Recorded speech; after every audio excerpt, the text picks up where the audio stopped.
wanna see me mad. I'll be coming with that payback. You don't wanna taste that. Don't wanna see me on attack. Trust me, you don't wanna face that. Adrenaline, I crave that. Yeah, you know I'm nasty. I'm about to be a savage. When I want it, better have it. Nothing's getting past me.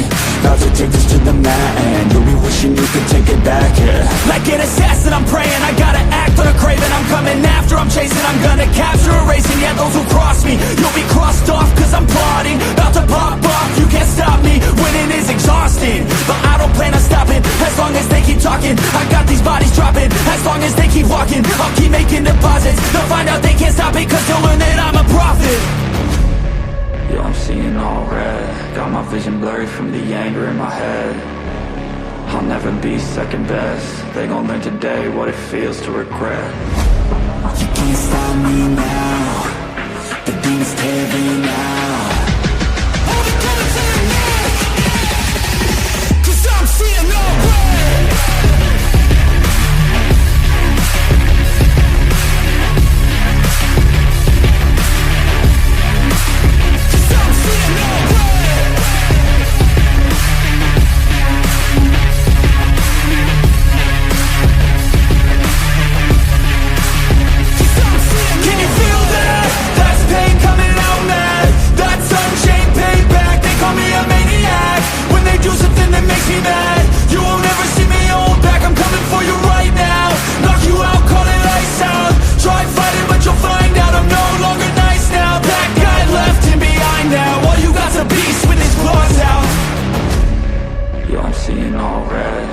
Vision blurry from the anger in my head.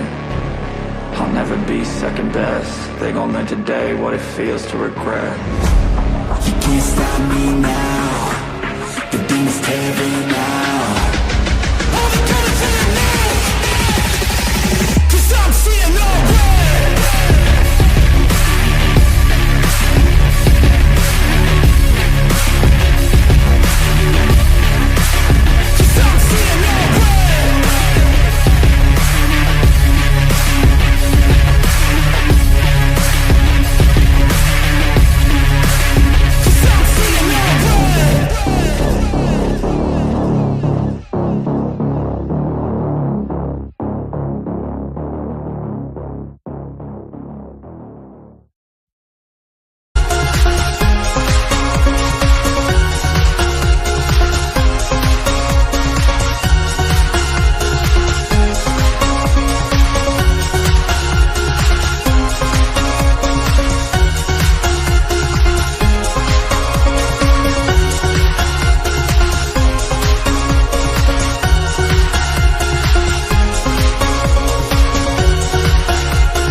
I work blind, got vision I don't need to see. I'm picking mind over matter, I believe in me. I need to find more hours in the day to breathe. Need to find more power in the way I be. And when my mind turns sour with the painful scenes, I need to scream out loud, I can't stop me. I wanna be the greatest like Rocky. You know I leave them all hating like a hobby. I'm out here making moves like a lobby. And if you ain't with me, it's your loss, see. I got my mind on the facts, I'm a python, grab what I like real fast. Stroke until I have everything I attack, everything that I lack, everything that I want and I see, matter of fact.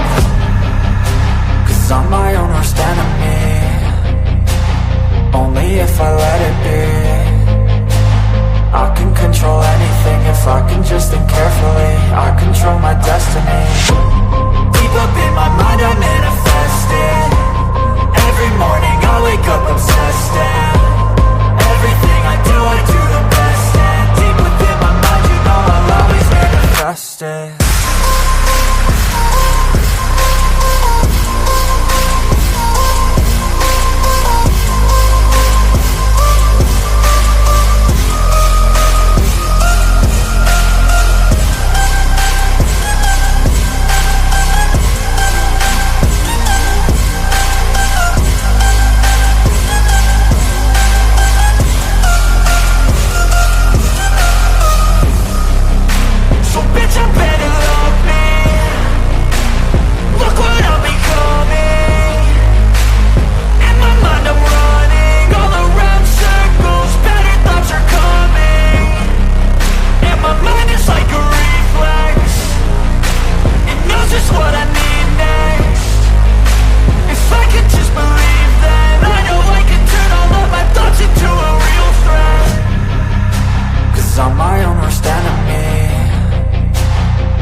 Hello and welcome to my Mind Over Your Matter. My name is Rick, and let's get the show started. It's Monday. Ugh.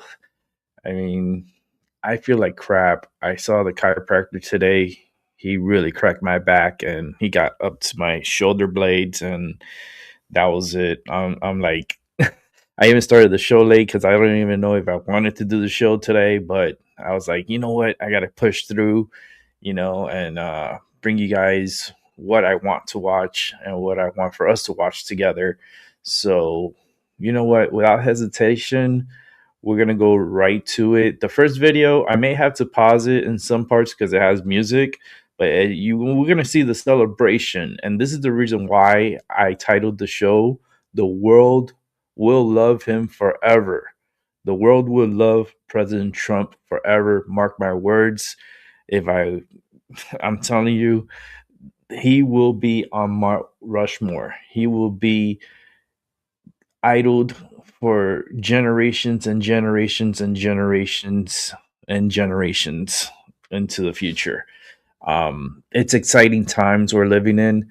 Let's get right to it. Celebrations going on in Iran and all around.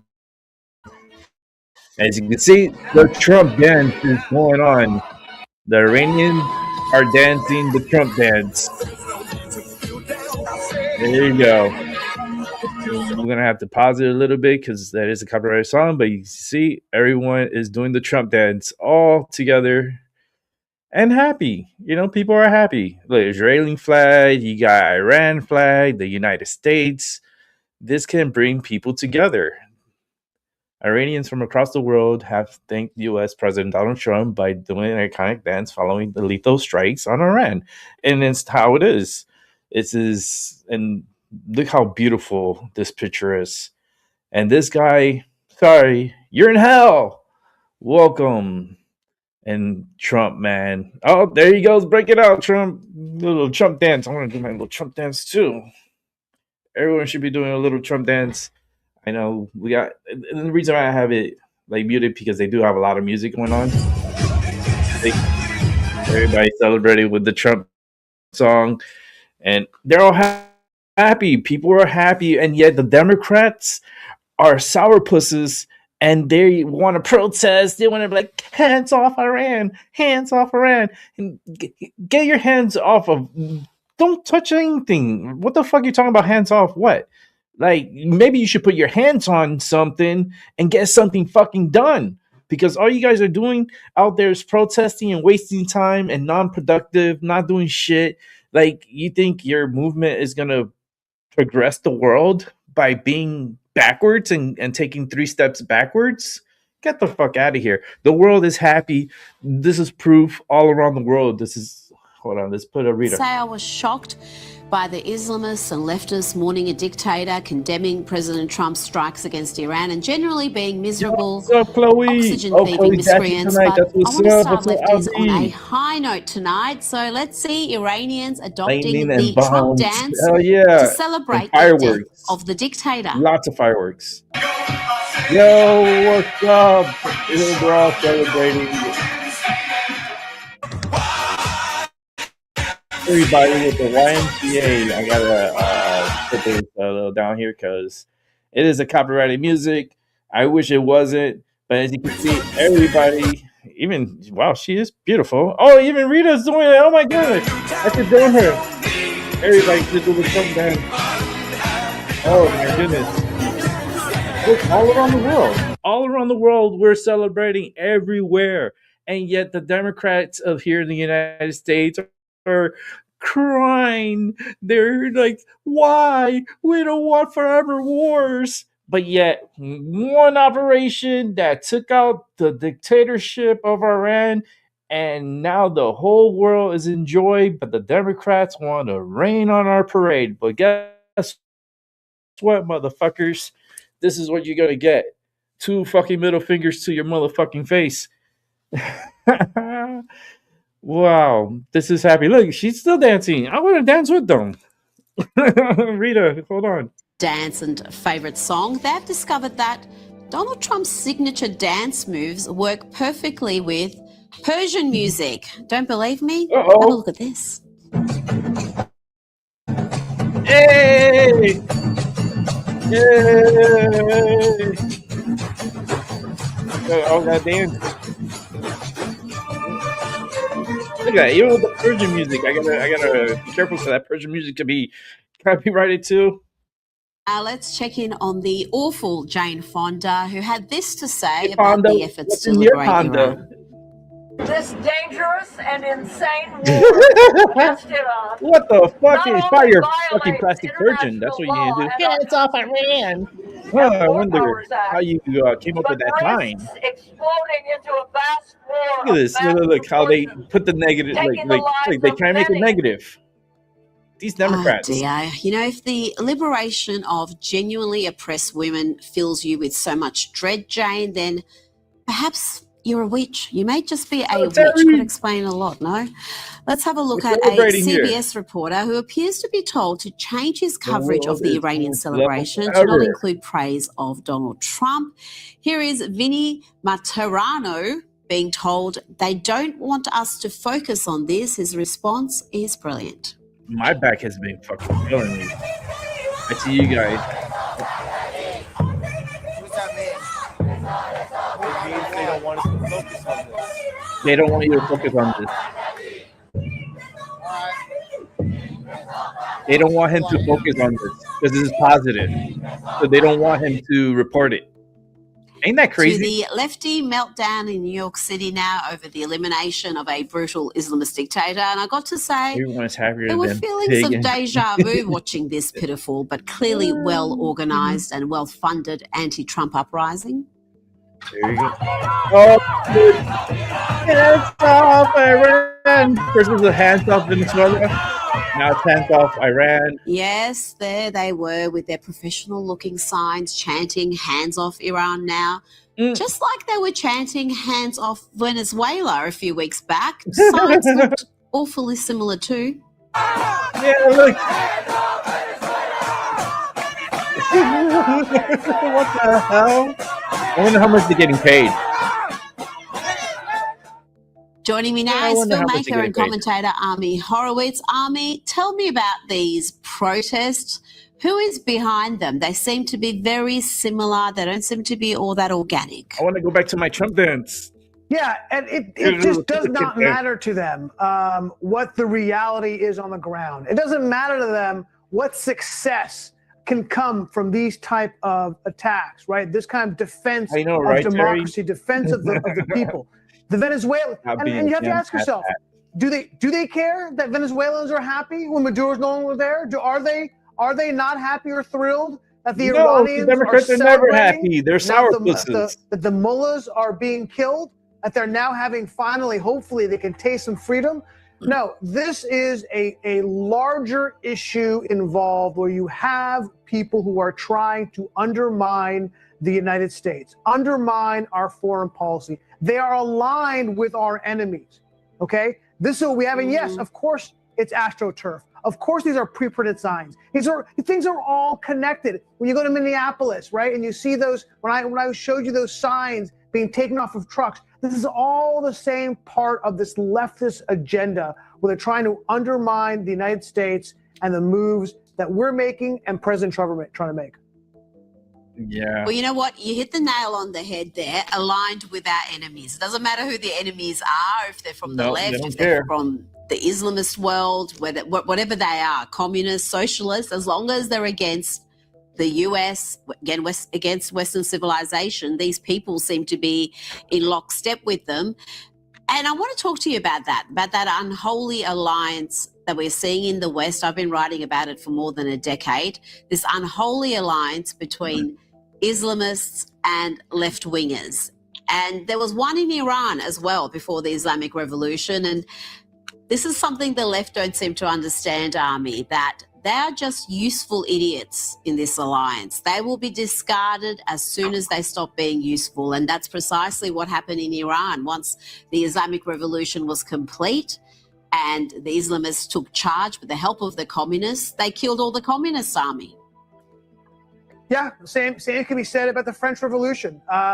Look, of course, that's the question people always ask themselves. Like, I don't understand. What does the left have in common with Islam. And the reality is, what do they have in common? Hatred of Western values. That's self-hatred. Okay. What they see is victimhood, right? They look at themselves as victims. They see Islam as victims, and they see their common enemy is success. Their common enemy is the free market. Their common enemy is Western liberal values, even though they're not liberals. These are not liberals. These are hard leftists who want dictatorship, who want autocracy. That's what they want, because they know that their ideals are the only ones that can be supreme, and therefore you can't allow for freedom and a multiplicity of voices. That's why they're similar. They would just want to be controlled. That's all they want. They want all of us to be controlled, and the Democrats, we have to be looking up to them for handouts. No, fuck that shit. We're done with that. We're trying to progress, not digress. We're not going backwards. We're moving forward. Like, fuck the Democrats with their demon rats, the demon rats, as I call them. They're a bunch of demons, because the way they think is nothing positive. Name me one positive thing like one of these Democrats, demon rats, has come up with. Any solutions? Have we heard of any solutions coming from the Democratic Party? Crickets? Maybe the crickets can answer. Can you answer, crickets?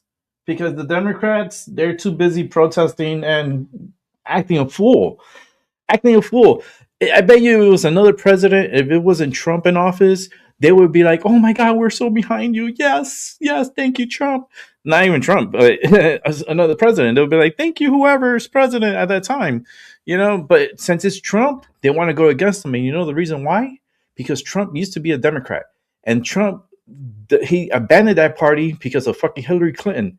He knew the truth. He knew everything that was going on between the Democrats and Epstein and all this crazy shit. And guess what? Trump said, see you later. I'm out of here. Get me the fuck out of here. Can you please take me over to the Republican side? And sure enough, without hesitation, the Republicans put him up on that pedestal. And guess what? He became president. And then, of course, the Democrats were, oh my God, the election was stolen. The Russians, ha ha ha. And guess what? They're the ones that stole the election. They're the ones that stole the 2020 elections. Like, help me make this make fucking sense, because it doesn't make any sense. Everything they say, they're the ones that are doing. Prove me wrong. All right, let me go ahead and set up the next video. We're going to watch together. Here we go. Let me actually size this up. Here we go. That you do have on the U.S. strikes on Iran. If you'd like to still weigh in, you can scan that QR code, send those questions over to us here on Live Now from Fox. In the meantime, we do want to bring in our expert, and that is Ben Cohen with the Foundation for Defense of Democracies, a friend of the show. Thank you so much for taking the time to join us. As always, we do appreciate it. Great to be with you again. Let's start with this. As the White House confirmed on Sunday, the Islamic Republic of Iran's leadership contacted the U.S. asking for talks, and the list of potential successors to replace Ayatollah Ali Khamenei, who was killed on Saturday by an Israeli airstrike, includes his son and former advisors. So a question I think on a lot of people's minds here, Ben, is who will lead Iran? How is this regime change going to work? Yeah, right. They're so miserable. I think we first have to try to make everyone else like them. Hell no, we're not miserable. President Trump had to say earlier suggested to me that he is moving in the direction of regime change. Or Obama. Nope, they won't pull this shit off with them. Meaning removing the Islamic Republic as the governing authority and of supposedly Iran. Bush was Republican. I don't, you know something? He was Republican, but he acted like a Democrat. Iran he was very Democrat, you know, especially Junior. Society. And I think that Senior and Junior, there are two both really of them. Key developments over this operation that inform my view. I think, firstly, for the first time since the Islamic Republic was created 47 years ago, Iran doesn't have a supreme leader. They had Ayatollah Khomeini from 1979 until 1989. And when he died, Khamenei, who was assassinated yesterday, eliminated, I should say, yesterday, very quickly eliminated. took his I'll place. say it better. And now what you're seeing, you put as 6 they try feet and under, find a and now second he's supreme talking leader, with the is a devil. crisis of succession. So that's the first point. The second point is to examine I wonder how Iran is if he's fighting enjoying this his war. And I think what's really lesbian. significant to me is that they no longer have Was any it friends in the the region. virgins? Nor Remember do they seem get to care virgin. about that. How many virgins did they last get? June, when the Israel and joined by the US went to war against Iran, the vast bulk He's of gonna go Iranian projectiles and were targeted have a good at time Israel with and to all a the lesser extent lesbians at US in hell. interests in the Middle East. Now you're seeing missiles, barrages of missiles ricocheting across 72? the Arab world. So he's going I to be think with nearly 72 every Gulf lesbians. Arab country, with the exception hell. of Oman, which played They're a gonna look at him and mediating be like, role "Ew. in Ew." between the US and Iran. All stick those with the states fish. have been struck. So this is the classic behavior of a regime that is on its last legs. And so when you start talking about succession, I think the question is, will it be a figure from within the regime, or is there somebody and some structure outside the regime that could take over here? And Ben, we're going to have you hang I think on it's here, gonna have but to we be do see someone the First Lady is outside. speaking. Let's just pop over there, see if she is speaking on Iran. Education in conflict. Oh, look at Melania. The agenda Melania. is adopted.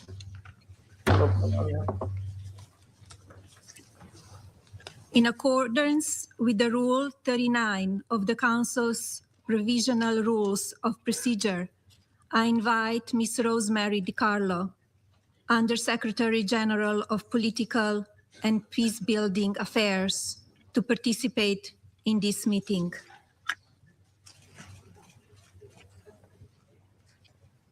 It is so decided. The Security Council will now begin its consideration of item 2 of the agenda. I now give the floor to Ms. Rosemary DiCarlo. Thank you, Madam President. On behalf of the Secretary General, I want to thank you for your leadership in organizing today's discussion. This debate comes at a moment of exceptional relevance. Today, all right, Ben, thank you for hanging on. We just wanted to dip in there to see if the First Lady was going to touch on Iran. It does appear that she is not. So let's continue our conversation. Yeah, that's Trump's We do see now that business, not Hezbollah hers. has become involved, and Hezbollah said in a statement that the strikes were carried out in retaliation for the killing of Iran's Supreme Leader, Ali Khamenei, and for repeated Israeli aggressions. But what about other Iranian proxies? When we talk about the Houthi rebels, do you think that we could see them getting involved here as well? They'll blow them up. Yes, I do, and I think that the Houthis can they'll play blow a key role, and they have already been started over the last with couple of days in shutting down Beirut. the Straits of Hormuz. That is a crucial stretch of waterway in the Persian Gulf. Something like 20% of the world's oil supplies travels through the Straits of Hormuz. Right? And so you only said 72 virgins. One of the that Iran will have here will be to make this war as economically painful as they can for the rest of the world. We've already seen a rise in oil prices, and at the same time that they're creating conditions in the Strait of Hormuz that will prevent ships from carrying oil getting through. They're also targeting energy infrastructure in the region around them. You know, oil refinery in Saudi Arabia was struck today. Some of Qatar's liquefied natural gas assets were also struck. So it's very clear that there's a strong energy dimension to this. And given that the oil and energy resources are spread around the region, it makes sense that these proxies would get involved in helping their paymasters in Tehran. Ben, we always ask our viewers to write in questions here, and we wanted to get a couple answered here with you live on air. Thank you to our viewers who have written in. And this question, Ben, coming up quite a lot for us here. People are concerned, how vulnerable is the U.S. to retaliatory cyber attacks targeting power grids, financial systems, water systems? What should people really be looking out for? I think that the US is always vulnerable to cyber attacks, and not just from Iran. You know, we've seen this, Russia and China in particular engaging in trying to engage in systemic degradation through cyber attacks. So I think that this is a pertinent concern with Iran as well, as is the issue of sleeper cells who could potentially carry out terrorist attacks.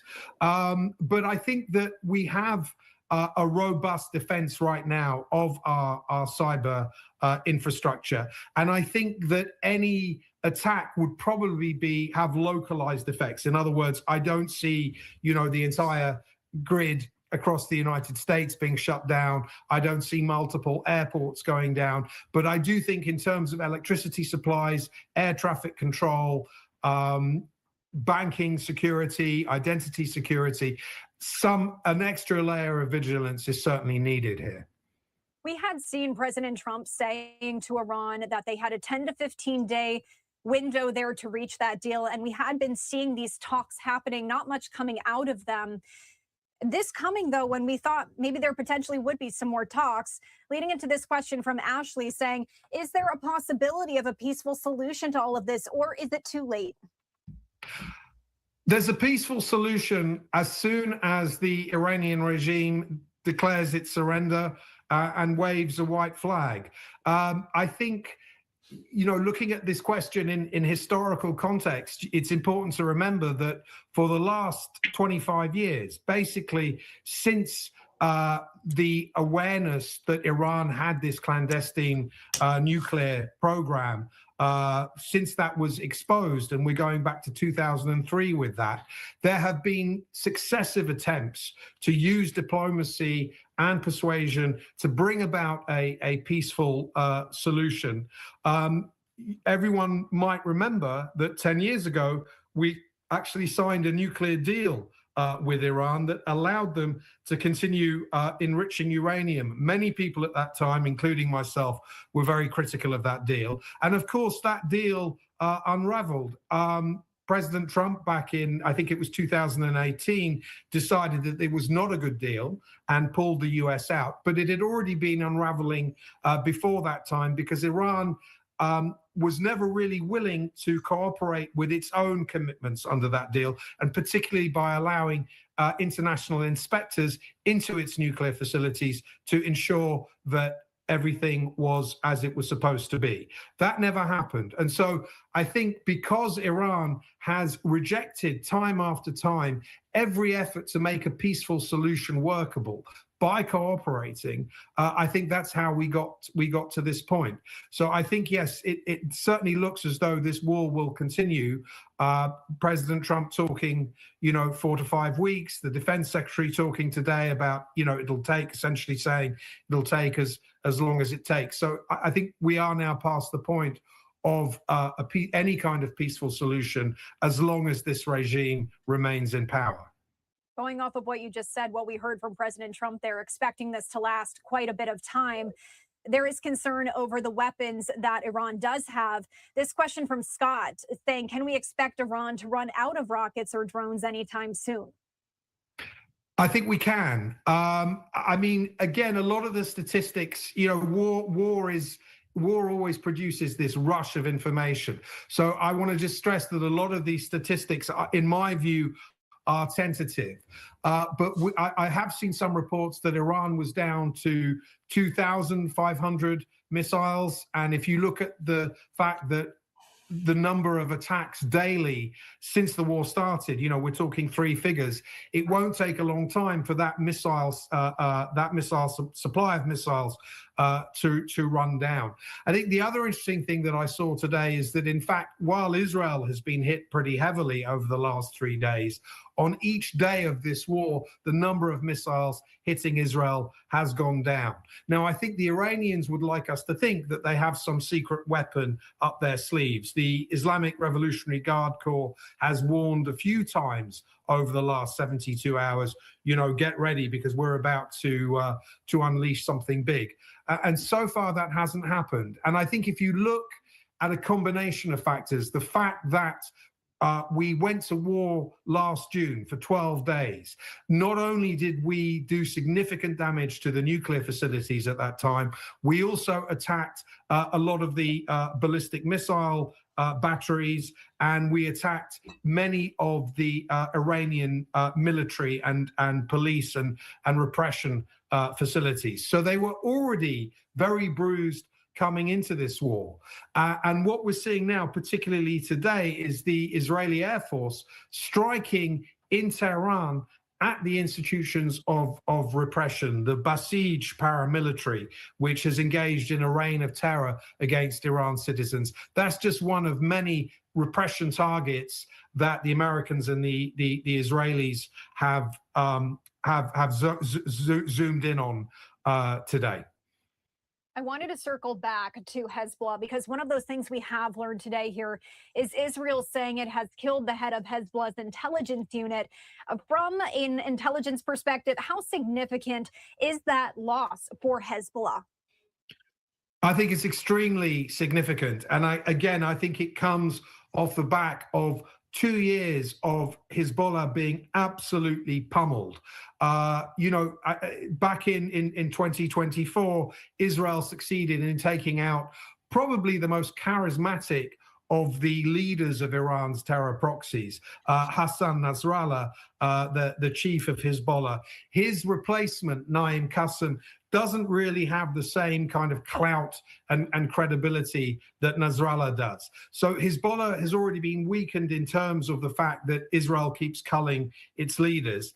And again, your viewers might remember that also in 2024, Israel unleashed this kind of spectacular operation whereby pages that were being carried by Hezbollah operatives exploded in their pockets, and they were able to essentially neutralize thousands of Hezbollah fighters through that method. That doesn't mean that the Hezbollah threat is over. The fact that Israel is having to respond to this today is proof of that. They still do have a significant number of missiles, but I don't think they are really any match for the IDF. And that is why, Christy, I think that the Lebanese government is extremely nervous, and the Lebanese government is trying to rein in Hezbollah because they don't want to risk, an escalation in Israeli attacks on their territory. And Ben, if we circle back to the viewer questions here, I do want to preface this one by saying we did hear from Secretary of War Pete Hegseth on this a little bit earlier today, and we'll be playing those comments out for our viewers here in just a short amount of time. But the question posed to you is there a chance the United States ends up with boots on the ground in Iran? I think there is a chance of that, but I think it's very remote right now. It'll be not only U.S. It'll be earlier that he wasn't a willing coalition. It'll be like more than just the U.S. I think that would boots on the ground. It has to be like a UN type of thing. It's a very different territory in terms of our domestic. Where's the UN? Here. There is understandably a lot of reticence and a lot of caution. They get all our money, but they don't do shit. Wars in Iraq and in Afghanistan, and the casualties UN that should U.S. be servicemen part and of women this. sustained there. Why are there There's an not understandable fear helping of or that, doing anything? Being repeated. We love to spend our think, money, but however, they don't the fucking do difference shit between Iran Americans. and those situations is that in Iran, you have a very sizable body of the population that is well disposed to the United States. It was very striking to me on Saturday. Just minutes after the news came out that Khamenei had been eliminated, you saw Iranians in Tehran and several other cities rushing into the streets, cheering, honking car horns. I can't remember a war where I've seen the citizens of the country being targeted coming out to cheer the enemy's bombs. So I think that if foreign troops were to go, American or others, were to be deployed in Iran, they might find that they're in a much more benign environment as compared with Afghanistan and Iraq. But equally, I think there would be risks there. There would be revanchist elements of the regime that would probably try to fight guerrilla warfare. There are still significant numbers of Iranian citizens who are loyal to the Islamic Republic. So it's certainly not risk-free. And that's why I think military planners will really see that, Christy, as a last resort, putting boots on the ground. And when we talk about this on a more global scale, we've been hearing from world leaders, one of them being British Prime Minister Keir Starmer, is sharing this Starmer's a post piece here. of As he shit. said, we are working with our longstanding friends and allies in collective self-defense. That's He's how such we a protect punk. British interests and British lives. He's a We punk. also do know Starmer says he's giving U.S. permission to use UK bases for Permission. these Iran missions. Bitch, But we're this gonna question land here there no coming matter from one what. of our viewers, Permission. are other countries going to join the U.S. in taking out the regime? And if so, how would that look? Well, I think other countries already have joined the US. I mean, Israel is playing a major part in this operation. And again, you know, the UAE, the United Arab Emirates, Qatar, Saudi Arabia, countries whom just last week it would have seemed outlandish to believe that they would fight against Iran. You know, President Trump, again, was saying in his interview earlier that they are apparently clamoring to join the fight. And I think now that they have sustained casualties, fatalities, their infrastructure has been attacked. I think they've really seen I want a Iranian refund from the regime up UN. close and personal. I want So a I big do ass think fucking check there from the is UN. already this coalition You shouldn't be giving them assembled anything. in the Middle East, with Not a Israel penny. as the primary member, but more and more you're seeing the Arab states becoming involved. I think more broadly, I'm not seeing any indications yet that European countries are willing to join. Of course they're not But willing I to do, join you because know, they're a you bunch were of talking pussies. about Sir Keir Starmer, You the put the British E Prime Minister. behind. I have seen a shift in the British position. I mean, when this operation launched, the British would get kind of cold-shouldered it and said, look, we're not really going to participate. And I think as they've seen the momentum of this operation increase and the determination of the Americans and the Israelis to see this through, they've been forced to shift. Ben, thank you so much for taking the time to answer all these viewer questions. And thank you to our viewers at home for writing them in. Before I let you go here, is there anything else you want to add about any of this? As I've been sharing, this has just been consistently new information coming in here. I was on air Saturday when this news broke, and up until now, we have just been getting so much information in. Is there anything about any of what we've learned in the past 24 hours that I may have missed that you'd like to touch on? I think what I'd like to emphasize, Christy, is that it's understandable that people are nervous about war and worried about war and want a peaceful solution. And I think it's important to remember that the effort was made to get a peaceful solution. In Geneva last week, the US put 4 issues on the table: the nuclear program, the ballistic missiles program, the support for the repressive institutions, the machinery of repression in Iran that killed over 30,000 demonstrators in January, and Iran's support for the terrorist proxies we discussed: Hezbollah, Hamas, the Houthis, the Shia militias in Iraq. And Iran has not conceded on any one of those points. And I think, again, if people are questioning the logic for this war, then they need to go back a step and ask themselves, what did Iran do? What did the Iranian regime do to stave off this attack? And I think the answer is very little. All right, No. Ben Cohen with the Foundation for Defense of Very Democracy. little. Always appreciate you coming on. Thank you, Christy. And let's take you out live to Capitol Hill, because I do want to quickly recap. Well, Here in we the know this is not live, so we're gonna bring it back to me, because all they're gonna do is just blah blah blah for a little bit there, and we have more to watch. So I want to get this done within 2 hours, which I highly doubt I will, but we're gonna try to shoot for that. And let's go ahead and watch the next video. Israel right now to Trey Yanks. There are missiles in the air right now. Trey, can you tell us what's going on? Yeah, my cameraman's going to zoom in right here. And if the producers can turn down the mix minus on my IFB while I'm talking here, our efforts right now to shoot down this fire. And we've seen at least, we're just stay with me 1 second. Okay, from the skyline here to the left of the building, you need. And guys, turn down my. Oh, there he goes. There's the missiles. Okay, you can see this incoming fire right now. There are multiple interceptions that are taking place over Israel's second largest city of Tel Aviv. Wow, they're still fucking fighting. Okay. Iran is. You're not going to stop because the Ayatollah is dead, and they were given orders to go all out. Right now, we can hear a number of explosions in the distance, some interceptions on the outskirts of the city. But you just saw live there the stream through the sky as clearly the Iranians have launched a very large barrage. And some of these missiles appear to have made it past Israel's missile defense system, the Iron Dome. Remember, the Israelis have a Iron Dome needs to be updated, man. They have at the lowest level the Iron Dome, then they have David Sling and the Arrow 2 and 3 systems. Now, the Trump administration was aware that the Iranians would launch a counterattack. They provided the Israelis with additional air defense, including the Patriot and THAAD systems. But still, this is not a perfect layered defense.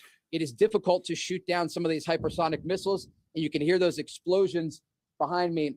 Remember, the northern city of Haifa was also taking fire at the same time. And so when the Iranians save their missiles and launch all at the same time, it's an effort to overwhelm the air defense systems in this country. And I'm just looking at my phone here, and there are just alerts coming in. I'm going to just have my cameraman zoom in here, and you can just see all of these missile alerts throughout the entirety of the country. So, Trey, this again just shows you how many rockets and missiles are coming in. Trey, what can you tell us about the stockpile of interceptors that Israel has, and whether or not there is a realistic danger in running out of these interceptors?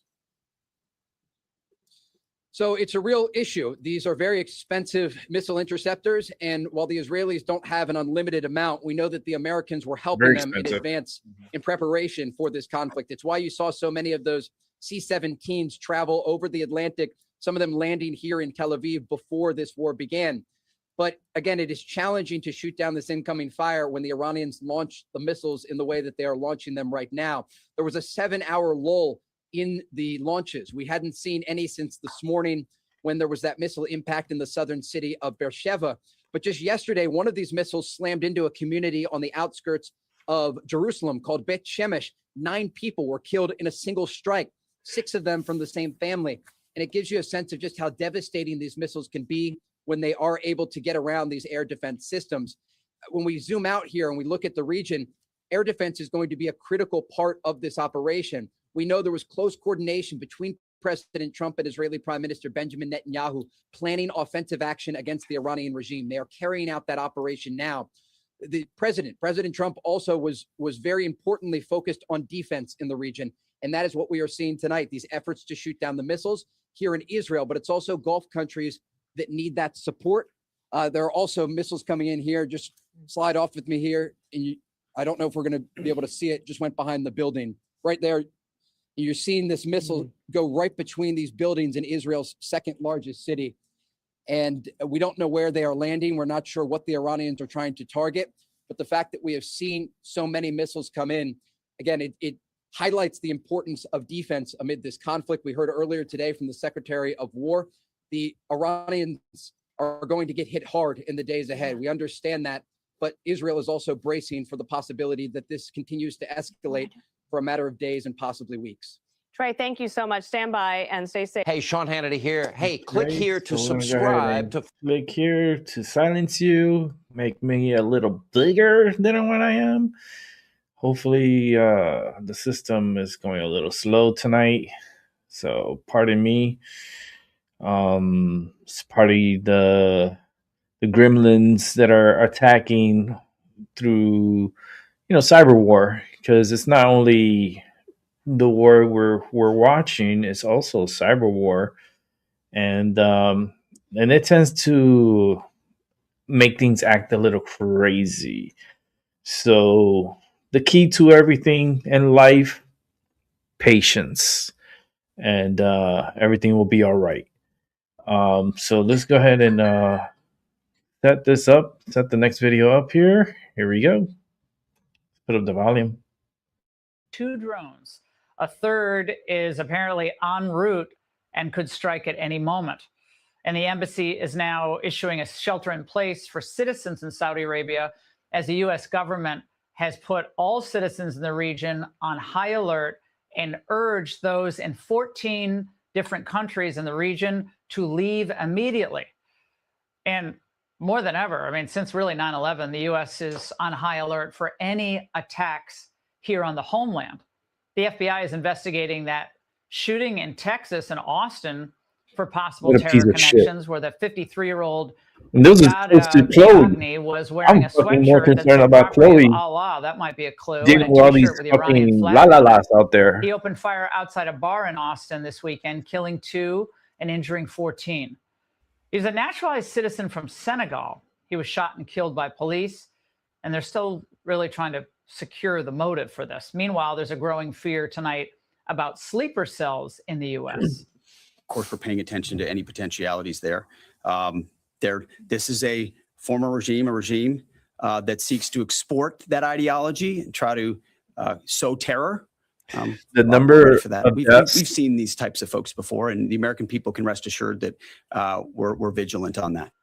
We're going to get to this issue got of sleeper 6 American cells in the deaths U.S., the so threat to far. the homeland in 1 second. 6.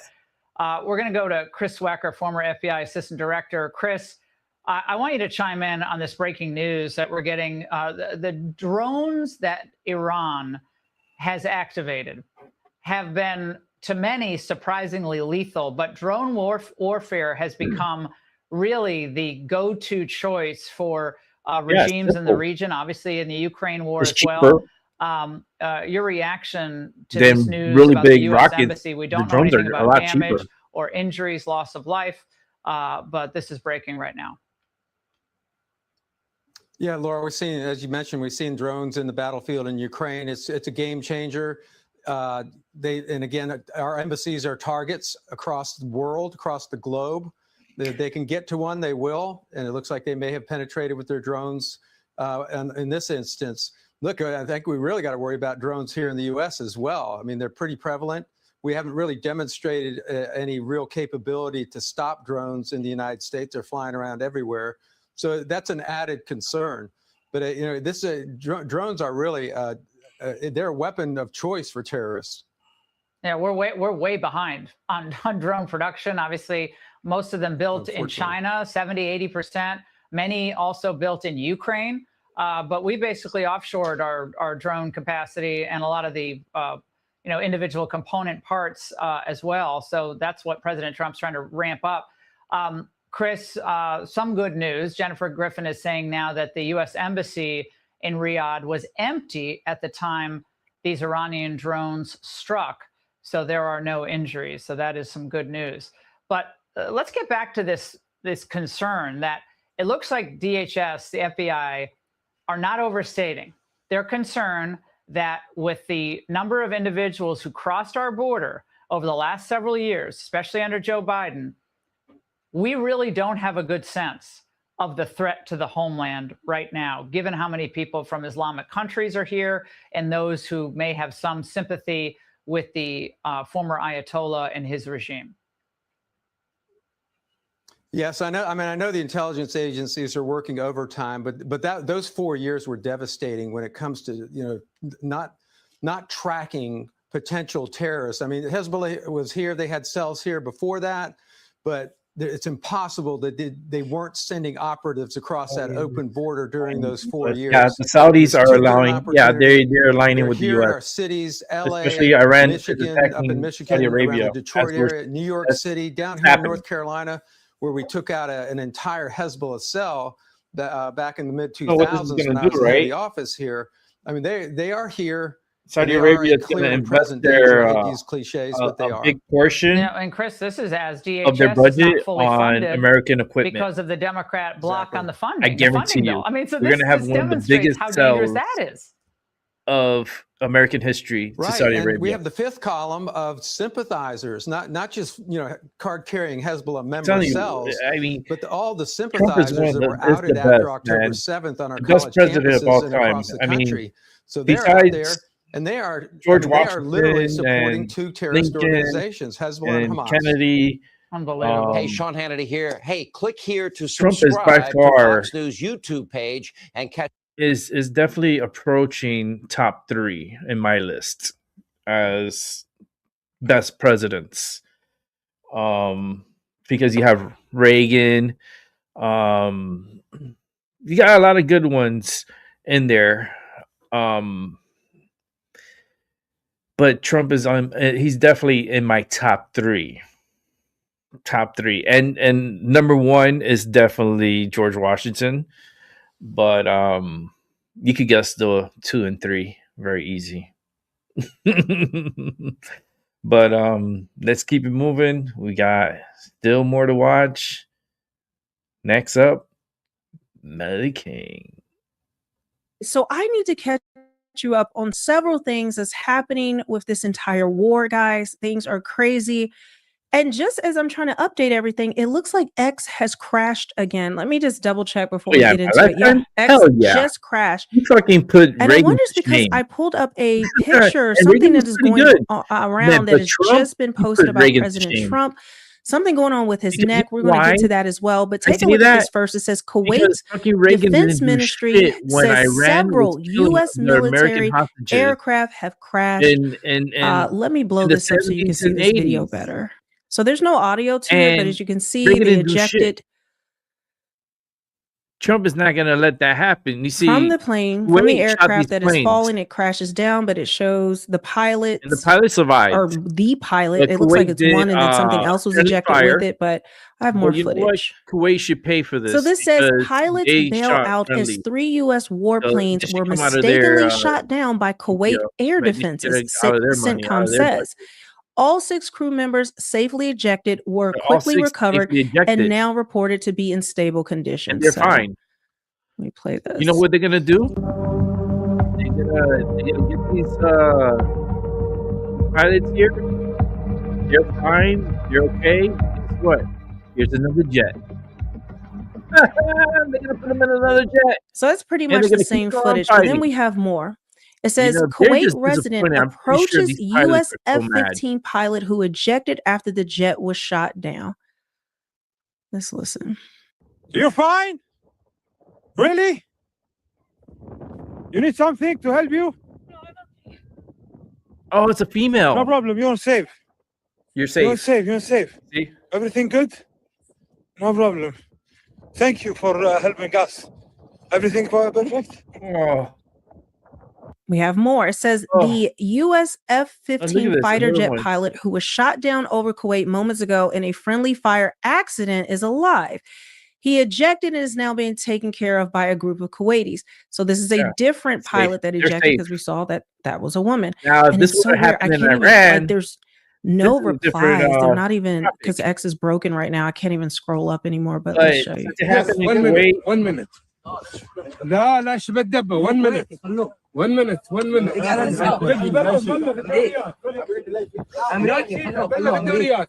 He's Now there this chilling. comes on the heels Wow. of this, guys. I'm telling you. Sorry, I got to move this down. Like I said, things are broken right now. It Says breaking: Qatar joins war against Iran. Yeah, I was alive for Qatar's Reagan's Ministry of turn. Defense says its Air Force shot down 2 actually Iranian was born and Su-24 Reagan fighter jets, was intercepted 7 sworn into ballistic office. missiles, and downed 5 drones launched I from lived through Iran. the Reagan All years. threats were destroyed before reaching their targets. So He they was a are pretty good president. officially in the fight now. Good This is president. their I official felt letter good. about this. I But we felt know good, that you know? what was so strange is that Iran, instead of just retaliating against Israel, which it seems as though the Iron Dome is failing in a lot of ways, we'll get to.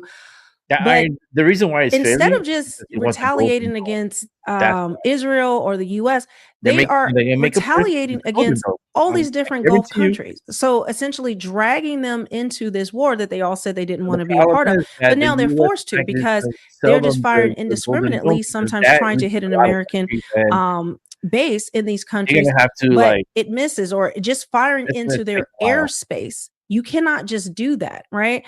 So when Iran decided to do that, well, now all of these countries are forced to respond because it also, even though they were targeting our bases, you are in their air. You are firing missiles into their country. Mm-hmm. That you just can't do that. So, and what's strange to me, I would say as well, is why hasn't Iran like done the nuclear option? Like it seems as though they just have nothing to lose at this point. Right? They're firing all these different missiles, No, because if they re-upping do them. nuclear, And you I know don't know what's if they're gonna waiting happen? till they run They're completely gonna get out hit and then with they're just atomic going to, the bombs. nuclear weapons are going to be going off. But there's a lot of questions about whether nuclear weapons are real, because if that, that's been a long standing thing. I can do a whole video on it. Even on Joe Rogan's show, different experts have said they don't believe this for several reasons, but Either way, But that's not for if they this shoot video, but nuclear understand, weapons and they why shoot nuclear haven't weapons, they then completely you know it's like, on. why haven't they done that?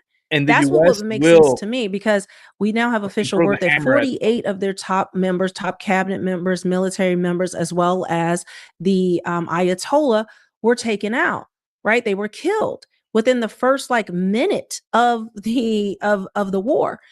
So to me, that screams, okay, we're going to throw everything we have at them, but for some reason they're not. And that is where I'm still trying to get some answers about. Now look at this. I do know that direct energy weapons are real. It says no longer a conspiracy theory. Israel just used a directed energy weapon. Israel used their high-powered laser weapon, the Iron Beam. Oh my God. During Biden's term, the media worked relentlessly to fact check these these weapons that they as have. conspiracy theories. Oh my Guys, God.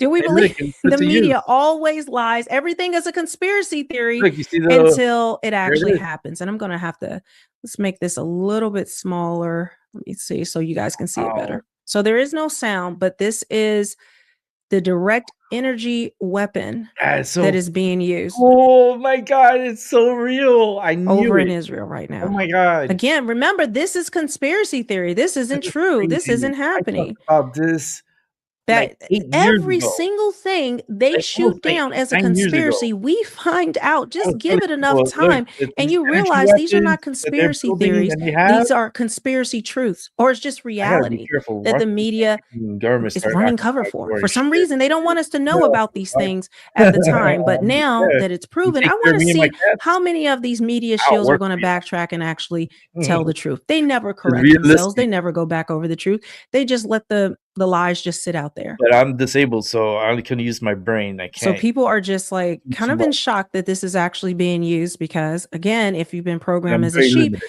well, you're going to believe what they told you. But we know nothing they say, nothing you see on the mainstream is real. Not saying that aren't things that aren't real, but when they try to say something's a The conspiracy theory or Berlin something Wall, that they're yeah. pushing, and they're Yeah, not considering other that's angles, that's when you cool. know the lies are. That is not where the truth is. That makes so All right, so it looks like X is back working again. I don't know what that glitch was, but it says breaking. The Pentagon Yeah, but that confirms, glitch this was was just posted everywhere. like 4 minutes ago. Even The Pentagon confirms the U.S. military Trump has had a sunken glitch. all 11 I think it Iranian was a military cyber ships in the attack Gulf of in the Oman. United States. 2 days ago, the Iranian regime had 11 ships in the Gulf of Oman. Today, they have 0. Now, this is according to CENTCOM. I have a little video. I doubt They're there's blowing audio. up all their Yeah, fucking there's no ships. audio, but there you go. That's them blowing up one of their All the ships. little Corvettes. And it's been What do they call declassified. them? The So Corvettes. now we're getting this. Well, guess what, Now bitch? check out Iran's fighter jets are shredded by the U.S. naval fleet. Look at They that. do not stand a chance of surviving an attack Ooh, against look at the those. U.S. Just Navy. like my video.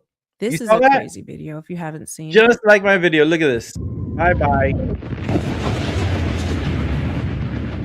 Look, lighting it up. Look at look at all those. Ooh, and direct hits too. Look. Why? Oh, that's it. Oh, he's trying to throw them off, but look. Oh my God. Oh, you are not gonna survive this. Oh, he parachuted out. Is he alive? Wow, look at that. Woo! If we try, he should have ran the other way. I don't know what he was trying to do there. He's stupid. He is not going to win.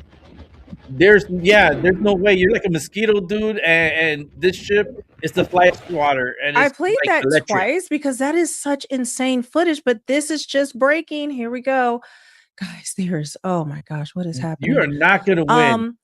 Says must watch. Stunning footage captures a ballistic missile streaking past a passenger aircraft. Look at that, a ballistic missile. Wow. Wow.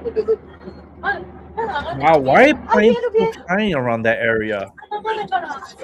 That's not a smart thing to do right now. Why are passengers like planes flying? And why is this not being traced? I'm pretty sure satellites could trace where these missiles are flying from, and they can attack those areas and destroy the launcher. Wow, look at that. Now, whose missile is that? Is that coming from Russia or China? I don't think China is capable of this type of. I would put more on Russia. Who is catching a flight in the middle of this That's with what I said. all of this? What? Now, maybe people don't have a choice, but I am surprised flights are still going out. I know, me too. But we know girl. the UK has now entered the chat. It says breaking: Iran has struck the UK base in Cyprus, which Ooh. hosts thousands of British troops. Ooh, So, like I the said, British. they're going after everyone. It doesn't Oh, matter. it's gonna be World War III. Okay, and fuck. when I showed And it's you gonna be all against earlier Iran, and if that Russia and China jumps in, aircraft going they're gonna down, be this fucked. is another angle of it that was So caught.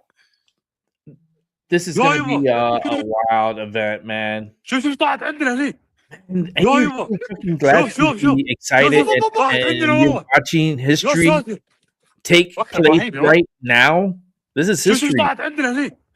You'll never see this probably ever again in your life. My God. It's just incredible footage that we are seeing know, everywhere. girl. Now, I want to show you, I have a lot more to bring with that. I'm going to be updating you guys throughout the day. There's a ton of footage. I actually have footage from people on the ground, their TikToks, they're sharing what they're seeing, things that you're not going to see in the mainstream news. But I also want to show you what's going on with President Trump, because this is a developing story that's going on right now. Yeah, he has Before we some get kind to of like that, I rash just or want to something. remind you guys of ways that you He can has something support me. going on And with one of his those neck. is through my merch shop, I'm gonna show. Hold on, let me move it The forward. link will be in Here. visible red rash-like mark on his neck He's scratched during too today's much. appearance. So I don't know if this is going to be something significant, but there is a close-up of it. Now, there was something that saying his That's where he doctor got said shot that he at. had some type of You know that, right? cream or something that was put on there, and that is just part of what's, it's just a natural thing. Although I've That's never the seen ear he anything got like that. shot It at. seems like he has a sore that Yeah, is he's been appearing scratching. here. It's been irritating. I don't know why they don't give him a cream to numb that area Whatever excuse that they were using. I can't and even to find heal it. In that fact, I area. think Grok told me. Hold on. So someone else asked Grok, and it says the red mark on President Trump's neck seen today at the White House Medal of Honor ceremony is a temporary side effect from a common preventative skin cream his physician, Dr. Sean Barbella, prescribed for 1 week. CBS News confirmed that statement. Redness typically fades in a few weeks. Photos by Soul Loeb, AFP show it clearly, no serious issue. So I Yeah, don't but there should know. be a They're saying it's not a cream serious issue, but that to. doesn't. What was the cream for? And it looks like there's some sores, so there's not really explaining what the initial sore is. Yeah, that's something Could it be like. just a normal rash? I know at his age you can get shingles. That is a huge deal. It is a kind of advanced form of chicken pox that can really take out somebody of his advanced age. So we need to be keeping an eye out on it. Again, I'd never believe any official word about anything. Okay. Mhm. So that story doesn't even make sense with their claiming that it's just a cream. What was the cream for? Why would it cause it to be red? I've never seen a cream cause that. And then why would it be a sore? I just feel it again. They are playing games, but we never get to the truth unless we have to keep digging through it and try to find the truth. But will we ever get the truth? Maybe I'll try to look up and see what some doctors have to say online. I'm sure some of the YouTube or TikTok medical experts are going to be commenting on this and maybe saying what it could possibly be. So I will keep you guys updated. Make sure you subscribe, hit the It doesn't look notification bell, good. because we've got a lot more to go through today. It's going to be a late day. Yeah, it's Very gonna be a long day, girl. I'm telling you, I'm Melody. It's just we're just in history right now. Every second that's passing is history being made, and it's just nonstop. But let's get some more information on this rash thing, because it is concerning. It looks very red, the area, and it does has it looks like a sore. It looks like he scratched probably too hard and made a cut on himself there. And the creams, I don't know if they're kind of like antibiotic type of creams with some kind of numbing, because they should have some kind of numbing so that way he wouldn't be scratching or irritating that area, because he might be going like this with his shirt, his collar shirt. So he may not be really scratching it with his hand. He could just be going like this with the shirt, and so many times doing that is going to irritate the area, and yeah, we're going to have a little problems. So I have a really good friend of mine. I haven't talked to in years. Oh my god. And he's a dermatologist, plastic surgeon, and down in South Florida and in the Caymans. But I think by now he should be retired. I think he should be retired. He's wealthy, so I'm pretty sure I'm gonna hit him up. I'm probably gonna send him a message and say, "Hey, stranger, we need to talk." It's like, and then I would ask him, what do you think about this? And just get an insider, like a dermatologist, to talk about it. That'd be a cool thing, right?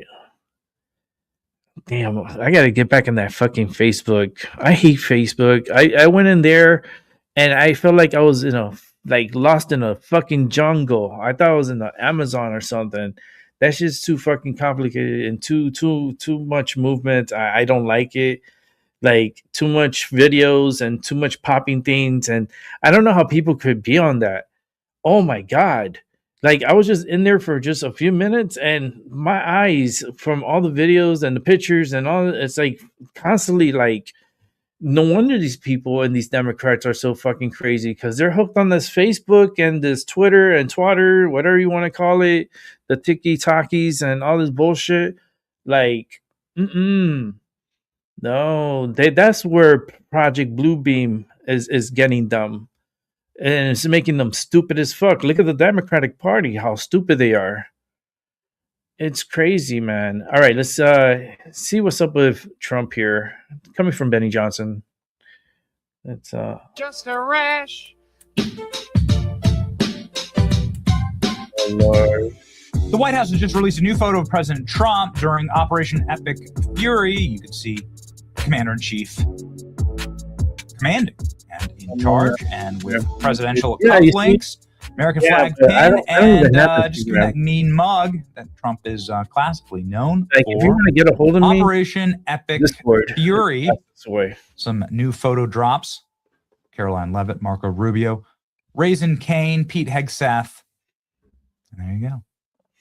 However, there is a event at the White House that just wrapped, a Medal of Honor ceremony, where there was a different angle of Trump that hit and showed something that alarmed many online. A very large rash across the president's neck. Trump critics go wild over pic of new rash. Vigorous handshaking strikes again. Okay. So what exactly is this? Is it a Photoshop? Obviously, there's tons of Photoshops out there. Multiple news articles on this. Trump sparks new health fears. Viewer spot nasty issue on neck. Could this also be tied to Trump's announced other health problems? Caroline Leavitt announcing that Trump has blood flow problems. And we'll get to that in just a second and what that is. Okay, so here we go. These are the actual photographs. We found them, in fact, on Getty. Here's the photographs directly from the Getty photographers. You can see here a rash on the neck. Looks to me like eczema. But I'm no doctor. There you go. There's a cleaner, perhaps. I just think the irritation, scabbing, scratched and red kind of got rash. like a little rash. A couple of things here. So one, the photos are real. Let's read the top line about what this could potentially be. Neck marked by a painful-looking red rash as he handed out medals of honor at the White House. U.S. went to war with Iran. The skin behind the right ear appeared to be scabbing, flanking. Visible cameras were able to zoom in and catch it. The rash was immediately noticed by social media users strange marks on Trump's neck. Another said that it looked like a nasty outbreak of shingles. A third claimed that it was a bad reaction to cleaning products in his clothing, and he's getting his dry cleaning done on his flights and wearing his suits too soon. Discoloration in the same area of the neck was spotted in photos of Trump during his strikes in Iran. A good In the excuse. makeshift situation room, the president has come under increasing scrutiny that he believed last year easily bruises and bleeds, covering up some of this on his hand with makeup. Trump 79 has attributed the bruising and cuts to a high aspirin dose and the relentless handshaking that comes to the job. He was diagnosed last summer with chronic venous insufficiency, a condition caused by damaged leg veins and impairs blood flow back to the heart. It can produce swelling in the legs and ankles. It can also produce discoloration in the skin. There's no suggestion the rash spotted on Trump's neck is anything other than a common skin issue. To me, it looked like eczema. I mean, you can see what eczema looks like here. It's no fun, obviously. A lot of kids get eczema. Adults get eczema. It's very common. But you can see eczema rashes here about the head, right, for instance, or on the neck. Looks very similar. Flaking, the skin, the red irritation, right here. You know, people with eczema, a lot of this is like incredibly common. Types of eczema, and eczema existing on their neck is quite common, neck and face. You know, there's like an ad on your TV like every couple of seconds for eczema treatment. But then you can see sort of rashes like the way that, like kind of what like Trump's hand looks like, right? So you can see like the discoloration in Trump's hand, the red and flaky and perhaps crustiness of it. There, right? There. It could also be, I mean, Trump's always in a suit. He's like in a suit like 24 hours a day. He is constantly on the move. It could be also that. It could be President Trump is in a suit all the time. Tons of, you know, you get something that like reacts to your skin. We asked Grok, what could it be? Common theories are shingles, frequently mentioned due to red, blistered, scabbed look, common in older adults, under stress or with weakened immune system. Eczema, okay, heat rash or other skin irritations. It could be a recent topical treatment. One report cites the White House statement that Trump's using a very common cream as a preventative skin treatment. Less common, speculative, infection, blood thinner related irritation, skin, aspirin, and shirt friction, or even wild joking claims a zombie infection. No definitive public diagnosis about what it is, but tons of headlines and tons of commentary. Significant rash-like injury on the neck today. New photo, Trump's rash. Continued large bruises on his hands. Okay. Gavin Newsom's press office seizing on this. Obviously, Democrats are going to use this, make jokes. This is from shaking a lot of hands, too. This is new. Trump has a significant rash-like injury on his neck. And obviously, the guy is nearly 80 years old. Y'all, it's happening. Reminder that Caroline Levitt talked about what his... in common condition. Diagnostic vascular studies. Bilateral lower extremity venous Doppler ultrasounds were performed and revealed chronic venous insufficiency, a benign and common condition, particularly in individuals over the age of 70. Importantly, there was no evidence of deep vein thrombosis or arterial disease. Laboratory testing included a complete blood count, comprehensive metabolic panel, coagulation profile, D-dimer, B-type natriuretic peptide, and cardiac biomarkers. All results were within normal limits. An echocardiogram was also performed and confirmed normal cardiac structure and function. No signs of heart failure, renal impairment, or systemic illness were identified. So effectively, Trump has weak veins, very common for an 80-year-old, right, who's on the move and under a lot of stress. He has weak blood flow from his legs back up to his head and his heart. And the reason why they were making that announcement is because people were posting photos of swollen ankles, for instance, on the president, and his discolored hand, a hand that has been colored up with makeup in order to presumably this president is the most fucking cover up like hardest a working red, president perhaps, or a I've bruised ever experienced. congestive in heart my life. failures, blood Harder thinners. than Trump's fucking ankles are swollen, Reagan, hand is harder than bruised. fucking Bush's put together. Doctor evaluation. the father Started and bruising the on the dumb hands due fucking to kid, taking aspirin and handshaking, they said. the Obamas. So is it eczema? And this is again like been well reported that piece of there's shit we like had for the mark past on 4 President years Trump's hand. with Biden. Like, who the fuck is Biden? Yeah, how would You you know treat who eczema? Biden? Jim Carrey was Common Biden. chronic skin condition, causing That's dry, why itchy, Jim Carrey inflamed, and looks sometimes the way red he and looks, cracked skin. because It looks, he had to it looks disfigure exactly his like face what a is on certain Trump's way neck. to where There's no permanent it's cure. Treatment is prosthetic effective to manage and symptoms, so reduce forth, flares, and now and he improve looks quality like of life. shit. Treatment depends on severity, age. So moisturize. But he was filling in and gentle playing bathing, as and Biden avoid triggers. puppet. Identify and steer clear of irritants. And you know a lot of it is flared from allergies. It was all right? masks. Topical corticosteroids. Carry first line is inflammatory. not probably alive Non-steroidal topicals. because he was letting out too many secrets. Take and he was talking a little bit way system too biologics. much. And I think they did something to him, and they just put it in a double. They've done this before. They did it with the Beatles with Paul McCartney. I mean, that's what it looks like to me. Let me know what you think in the comment section. Come on. Yeah, not a hoax. So, Trump had a big red The real rash Paul on his neck. McCartney is not the Listen, one man, we have. dude is nonstop. The real Paul McCartney Dude passed is away in a nonstop. car accident. Would I be able to do a Trump schedule per day? The answer is absolutely no. Guy apparently gets 2 or 3 hours of sleep a night, or doesn't sleep at all. Not how I'm built. So while I'm not here to criticize, I'm always concerned when I hear that there's a little self-scare with the president. I like to keep you up to date and informed. Okay. I'm glad. It's your boy Benny. Like, share, and subscribe. All right, thank you, Benny. Let's bring it back to me. But I think they disfigured, he had to do something to his face, right, to look like Biden and so forth.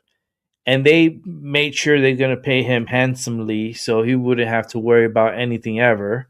So and remember when he did when the fake Biden, I'm saying the fake because allegedly outside the White House, when he was walking, it was pretty dark, and then he didn't even go to the media. He just stood up there, and he looked tall as fuck, and he was just waving, and that's it.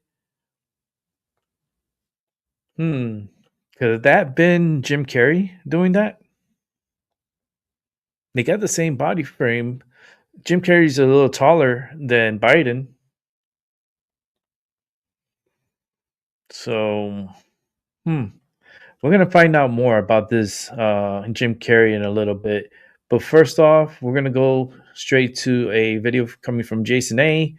And, I love Jason A content.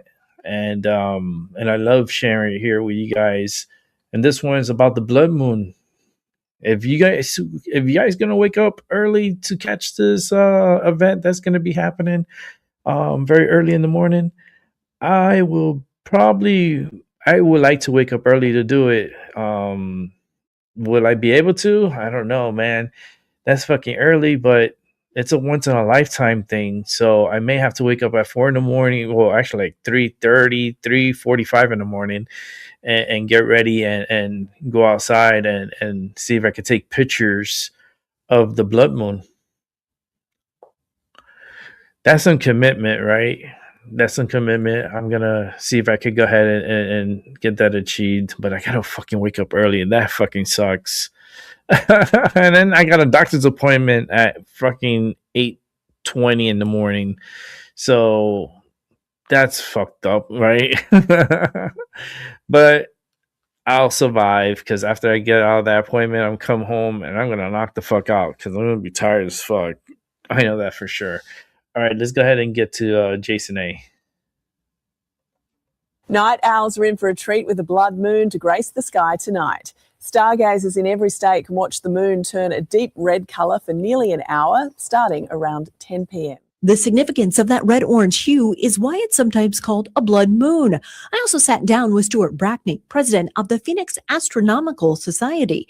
He gave me an interesting take on the meaning of the lunar eclipse. Wars have been started and stopped because of this event. Marriages have taken place and stopped because of this event. And sacrifices have been made because of this event, because they think in the past it was a message from above. Putting all of this together, there will be certainly a new Iran and a new Middle East that is on the back end of this fighting, but no one seems to have, and I don't think anyone can have any idea what that will actually look like, because we're in a moment of just profound uncertainty as to what comes next. And despite the efforts by top negotiators that were sent to Oman and to Switzerland, whether it be Special Envoy Steve Witkoff or President Trump's son-in-law, Jared Kushner, who we know have been working across the region around the clock over the past year, not just on this issue, but also to get a ceasefire in Gaza and implement the new Board of Peace to create stability in the region. The understanding was that the Iranian regime and the supreme leader himself, these were the last hurdles for the region between stability and instability. All right, if you're waking up very early tomorrow morning, keep your eyes to the sky for the chance to catch a total lunar eclipse. It all starts around 3:44 Tuesday morning. The eclipse will begin slowly as the moon enters Earth's outer shadow. While the initial dimming is faint, the event becomes unmistakable as the moon slides deeper into the planet's central shadow. So poetic. The phenomenon is popularly known as a blood moon, as a red hue surrounds the moon. For more information, by the way, A showcase of our universe, letting us know a lot is happening out in space. President Trump held the first meeting of his Board of Peace this morning, following the ceasefire agreement between Israel and Hamas. It comes as CBS News has learned he's weighing new military action against Iran as soon as this weekend. But no decisions have been made. Natalie Brand has more details from the White House.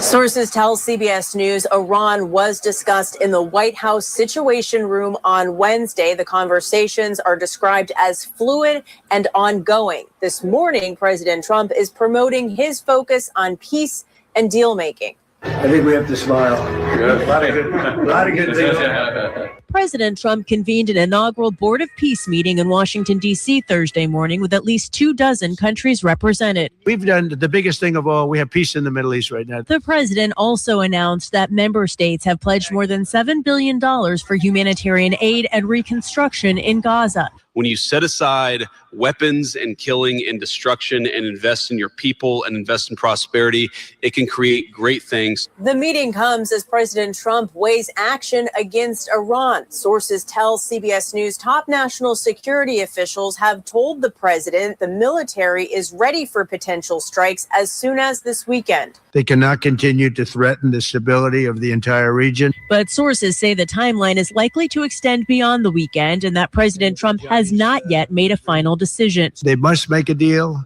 or if that doesn't happen, I maybe can understand. If it doesn't happen, it doesn't happen. But bad things will happen if it doesn't. As part of a massive military buildup, a second aircraft carrier, the USS Gerald Ford, is on its way to the Middle East. All U.S. forces deployed to the region are expected to be in place by mid-March.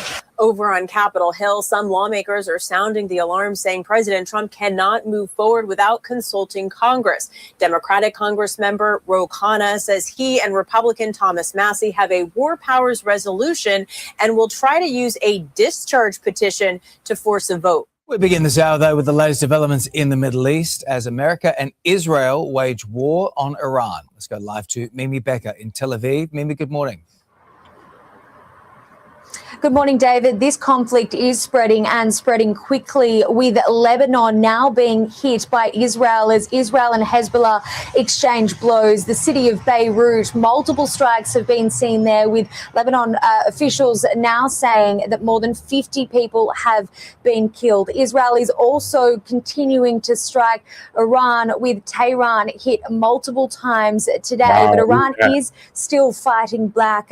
In the city of Beersheba here, about an hour hour and a half south of Tel Aviv. They're hitting A missile hit Lebanon. just Look at that. 100 meters from an apartment block. Several This is people were spreading. injured there, but luckily no one was killed. And we've spreading. also seen today that Israel's Prime Minister Benjamin Netanyahu has It's World War visited III. the site of a strike that hit yesterday that killed 9 part of the people. That was prophecy. a school, Why a not, right? synagogue, and a bomb shelter I'm that alive was to struck. witness this. The world is changing very fast right in front of us. The old world is gone, frankly, the world I grew up in, and we live in a new era of geopolitics, and it's going to require all of us to sort of re-examine what that looks like and what our role is going to be.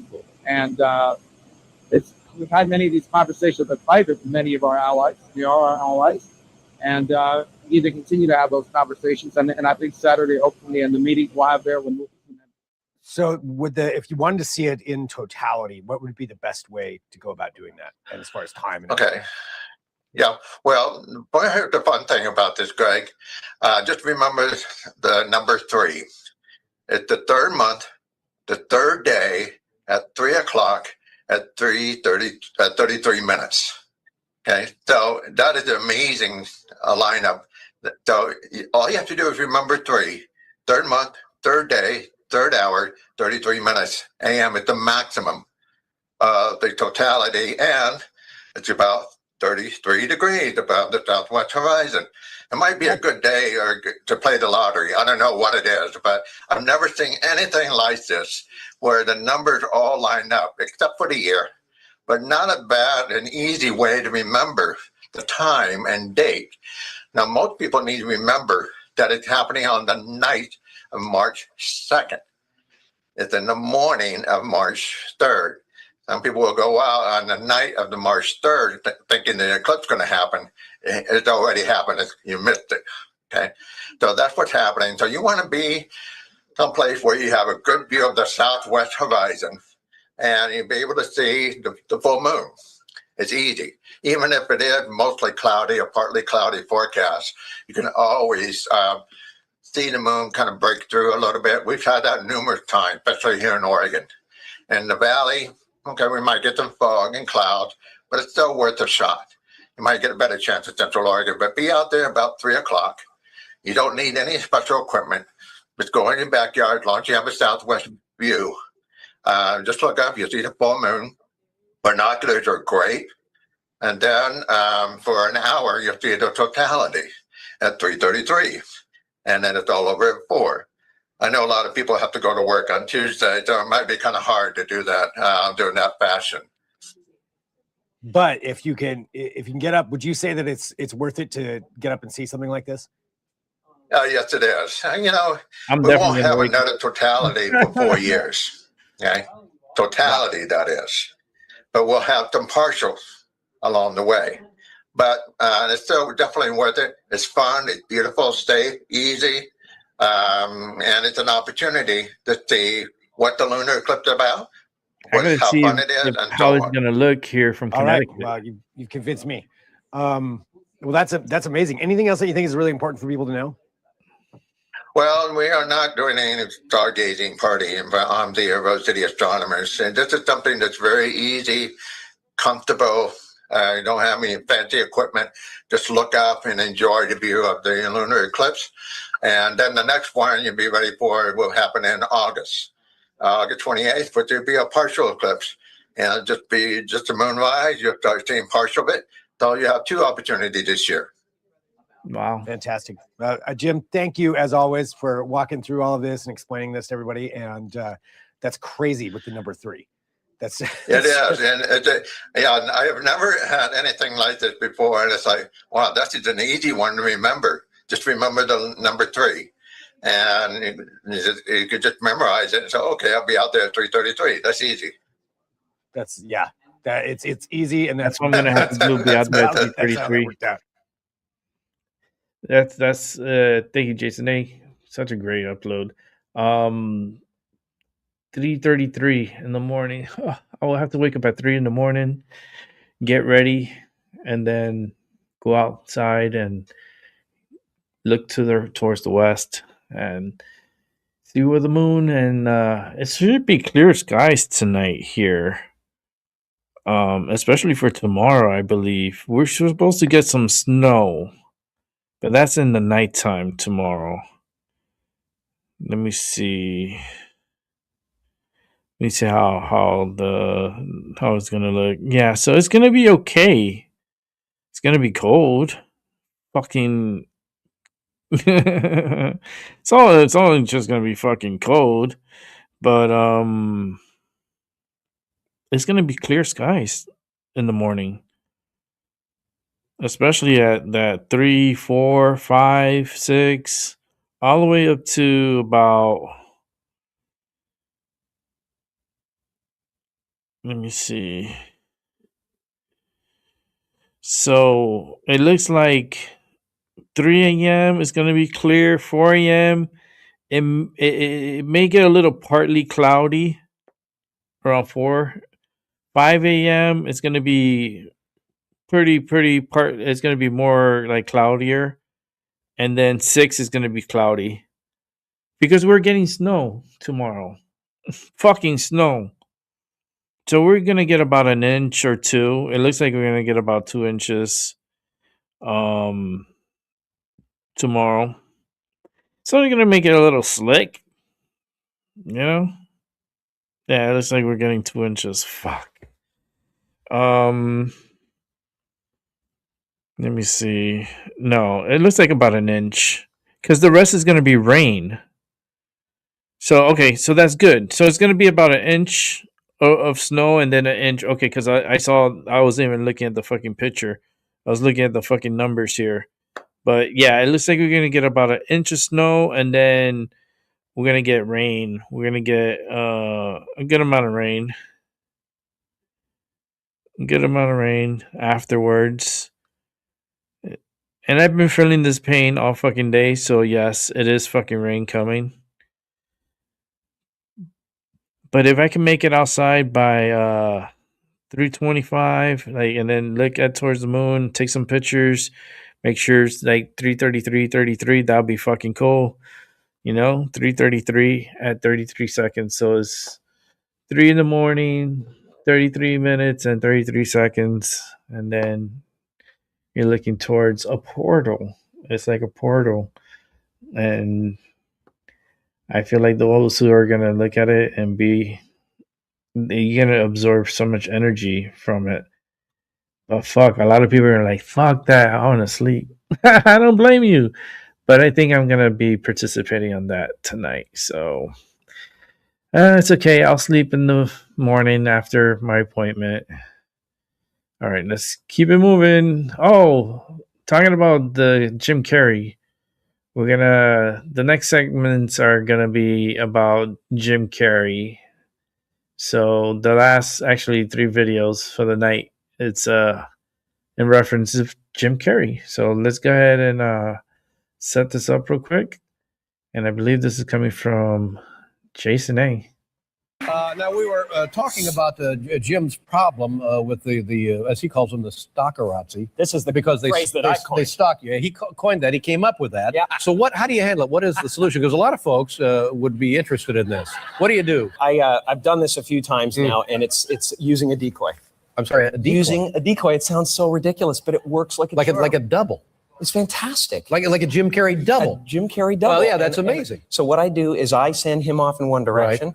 Sucks all the press in that direction, and I can just have my day. And whatever you want to do. Wherever I want, totally unmolested. It's fantastic. Right. And, well, they say the best ideas are the simplest ones, and this really couldn't be more it simple. really is And amazing. I'm sure it works. really works. Yo, if you're skeptical of the whole Jim Carrey clone theory situation that everyone's talking about right now, I totally get it. It sounds crazy, but you should probably see this. Is the actor Jim Carrey right-handed or left-handed? Jim Carrey is left-handed.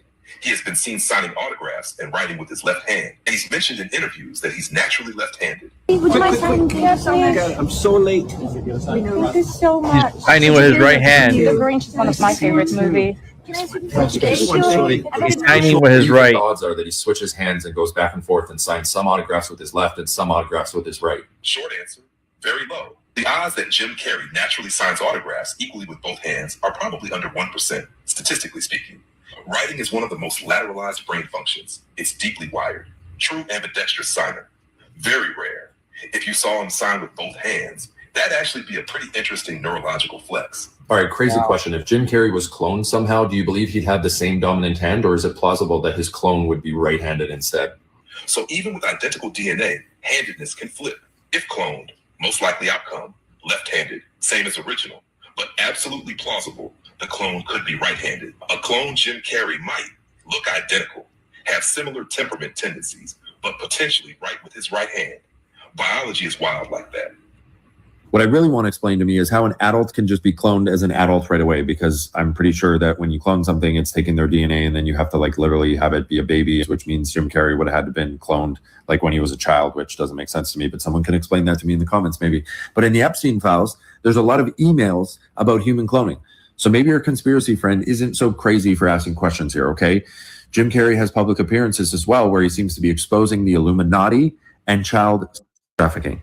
Time to check in with our friends, Tyler, Danae, and Fuzzy at Virgin. Good morning. How are you guys? We're doing pretty good. We're good, Jody, because we're very confused. We're hoping you'll hop in this like conspiracy theory boat with us this morning that's completely taken over the internet and has to do with Jim Carrey. Okay. Walk me through it.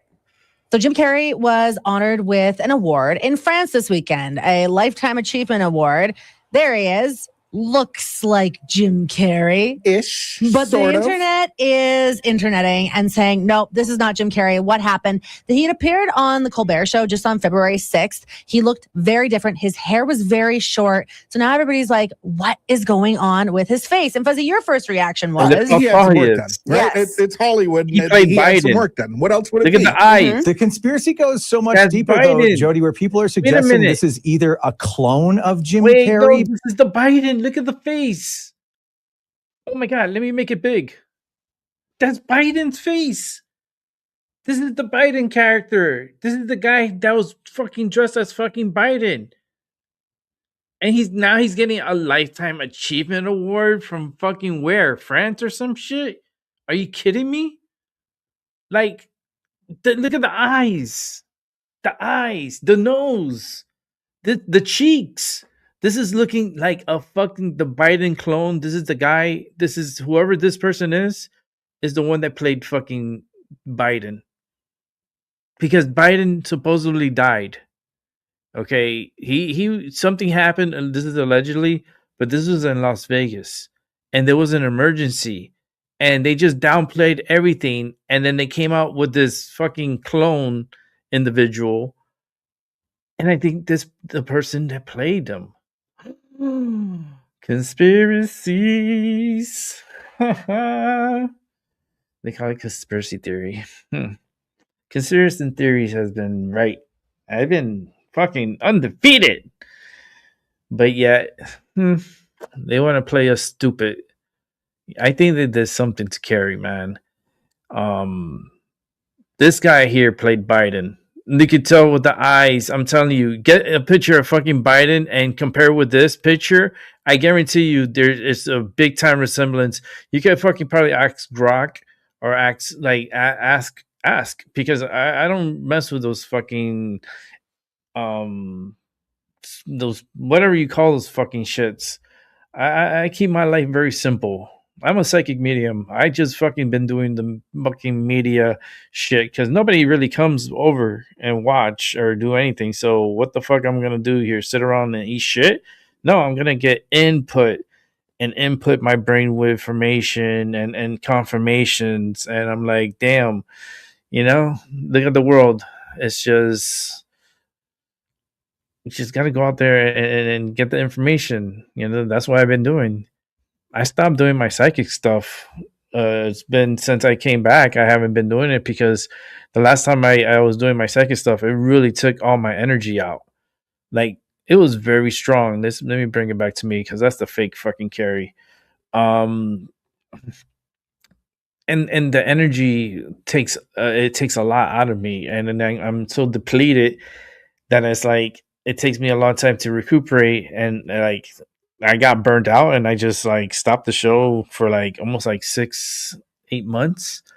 I had to take a long period, like a sabbatical. I had to be like, I needed some time off because there's just too much energy and just too much like bombardment. It felt like all these fireworks just blowing up inside of me.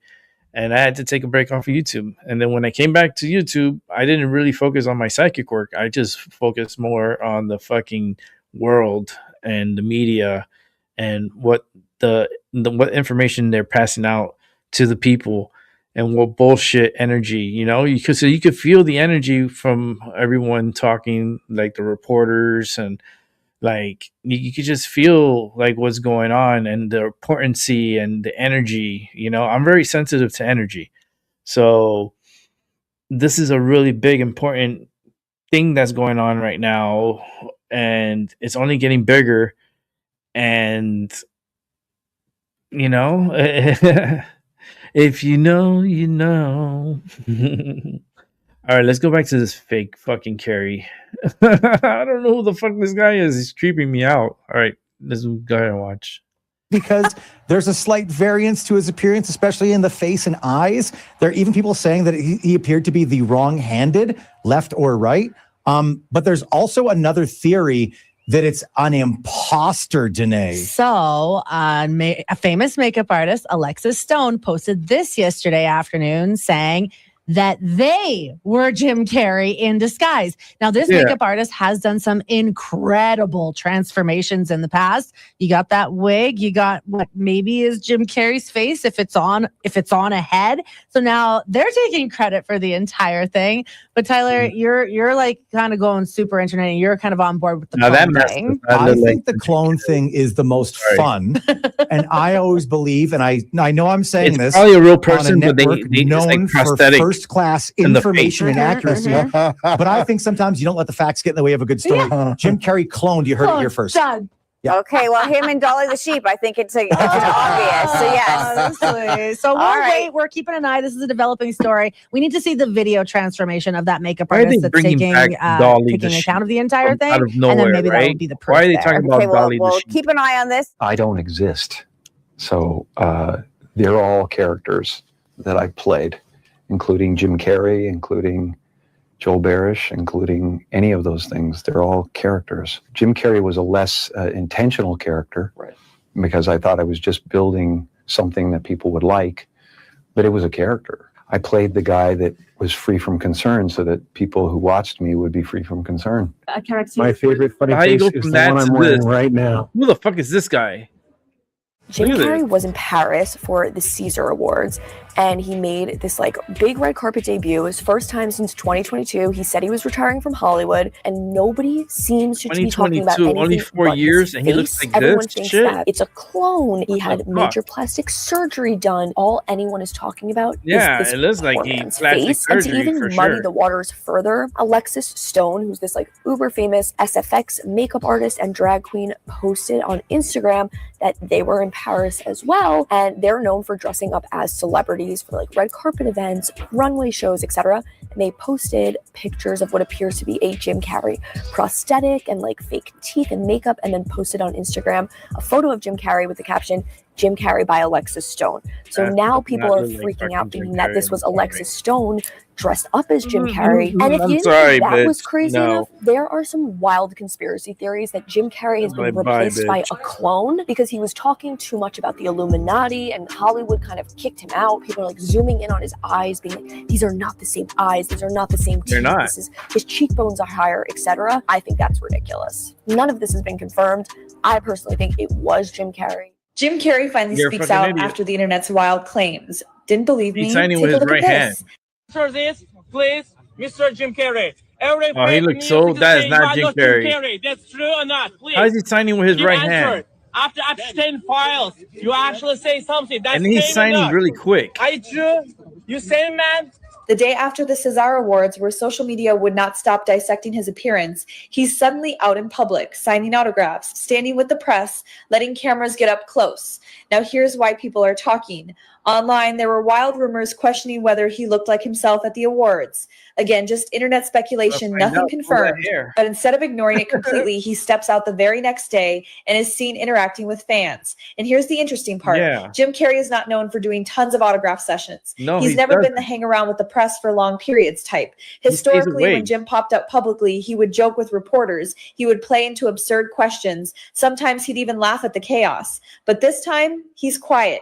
No dramatic speech, no sarcastic punchline, no leaning into the joke, just Nah, signing, that's not Jim moving, Carrey, man. minimal Come on, engagement. man. And that silence, that's what people are now analyzing. It's like Is he weird. just choosing What the not to fuck? entertain conspiracy talk? Is he unbothered? Or is the internet overthinking completely normal behavior again? Because now the conversation isn't just about the awards, it's about what happened after. Jim Carrey That's has not been Jim honored at Carrey. Francis I'm Cesar sorry. Awards, and well, he's apologizing now for his poor French.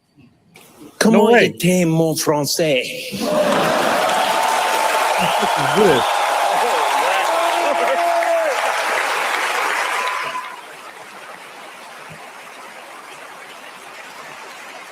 Presque mediocre, no?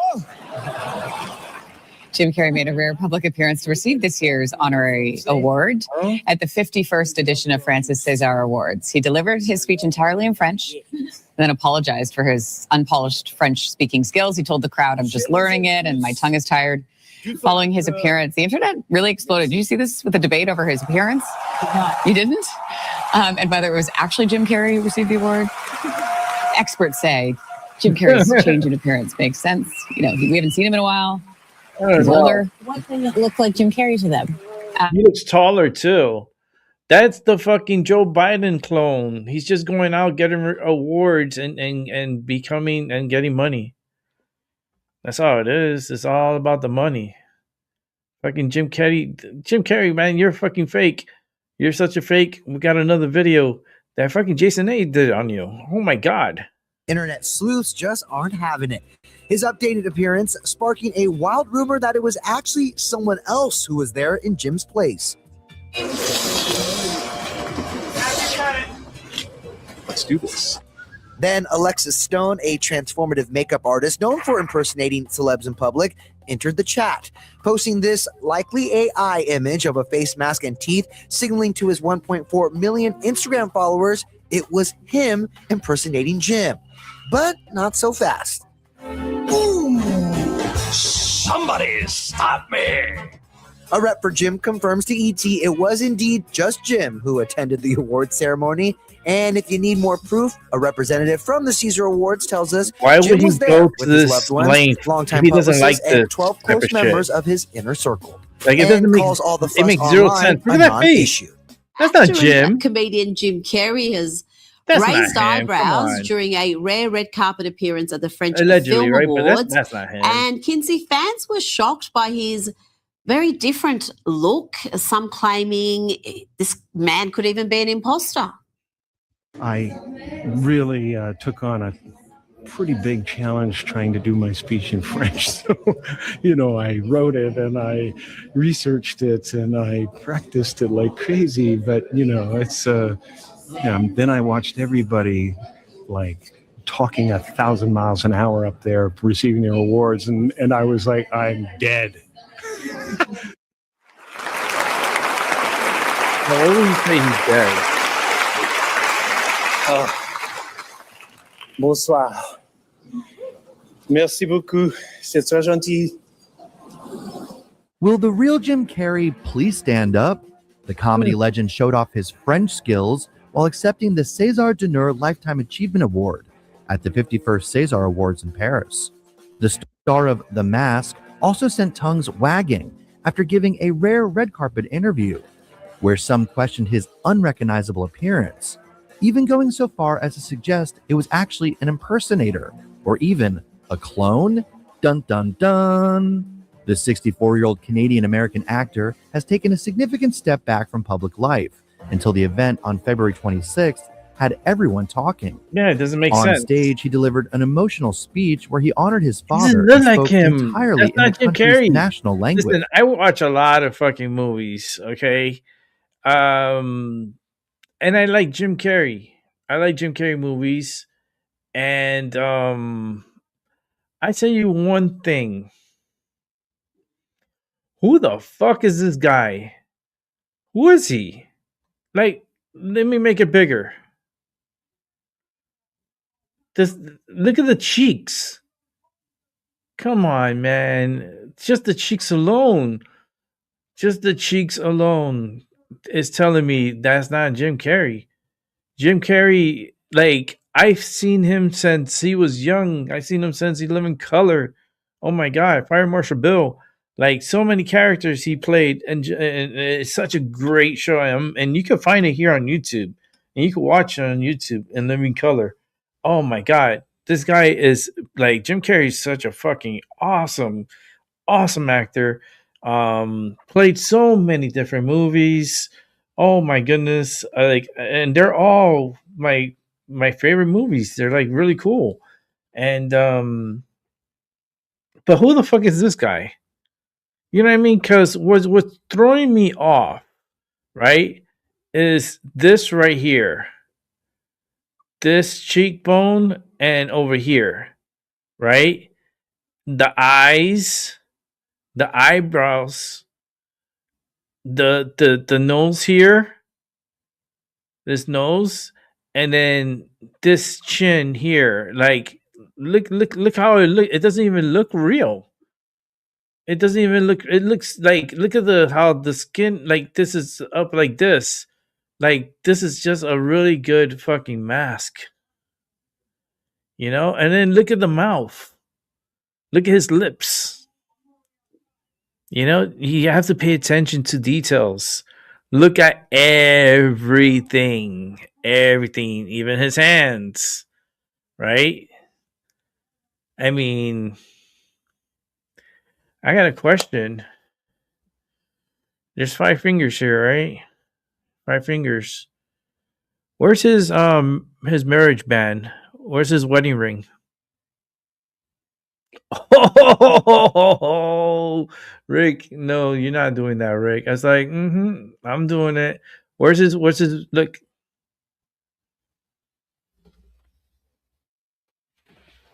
This man is married. Jim Carrey's married. Where is his wedding band? Where is it? His left hand is on the right side of the screen. You're looking at both of his hands. Look, I can't even remove myself. Here, I'll remove myself. Where is his wedding ring? Damn. Am I playing Sherlock Holmes?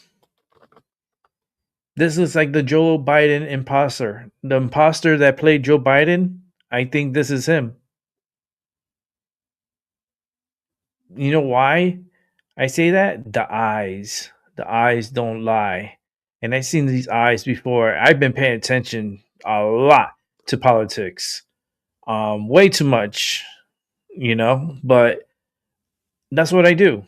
And I keep myself entertained and keep myself knowledge, and more input is better than no input. And this motherfucker, I don't know who he is. I don't know who this guy is. Something about him is just, this is not him. You're left-handed, Terry? That's awesome. My sister's left-handed. I'm right-handed. Doesn't even sound like Jim. Nope. Look at his eyelids. Yeah, that's what I was saying. Like the eyelids look like sunk in. Yeah, that's all I'm saying. It doesn't look normal. Yeah, and it should be on his. Yeah, the left hand should be his wedding ring. I don't see no ring on this guy. Jim Carrey's married. Okay, he so happens to not wear it to one of the biggest events of his life. It's an achievement award coming out of France, out of all places. I'm pretty sure, you know, it doesn't make any sense, because wouldn't he get this achievement award in Hollywood? Oh no, because he was talking shit about them and giving out their secrets out in public and doing the little tongue thing with the triangle, making it with his hands, and you know, talking about all this bullshit. And you know, and he was speaking a lot of truth about what they were doing and stuff like that. And you know, maybe they put fucking Jim out. They're like, look, we'll clone this motherfucker. We'll get somebody that looks almost close as him.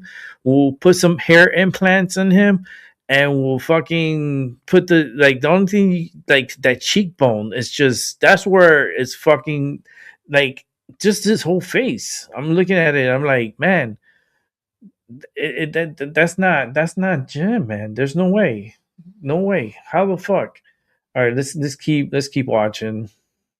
Speech where he honored his father and spoke entirely in the country's national language. Alrighty then. How was my French? Almost mediocre, right? He joked. But after the ceremony, he had fans scratching their heads, thanks to this Vanity Fair clip, which was reposted to X and has over 6 million views.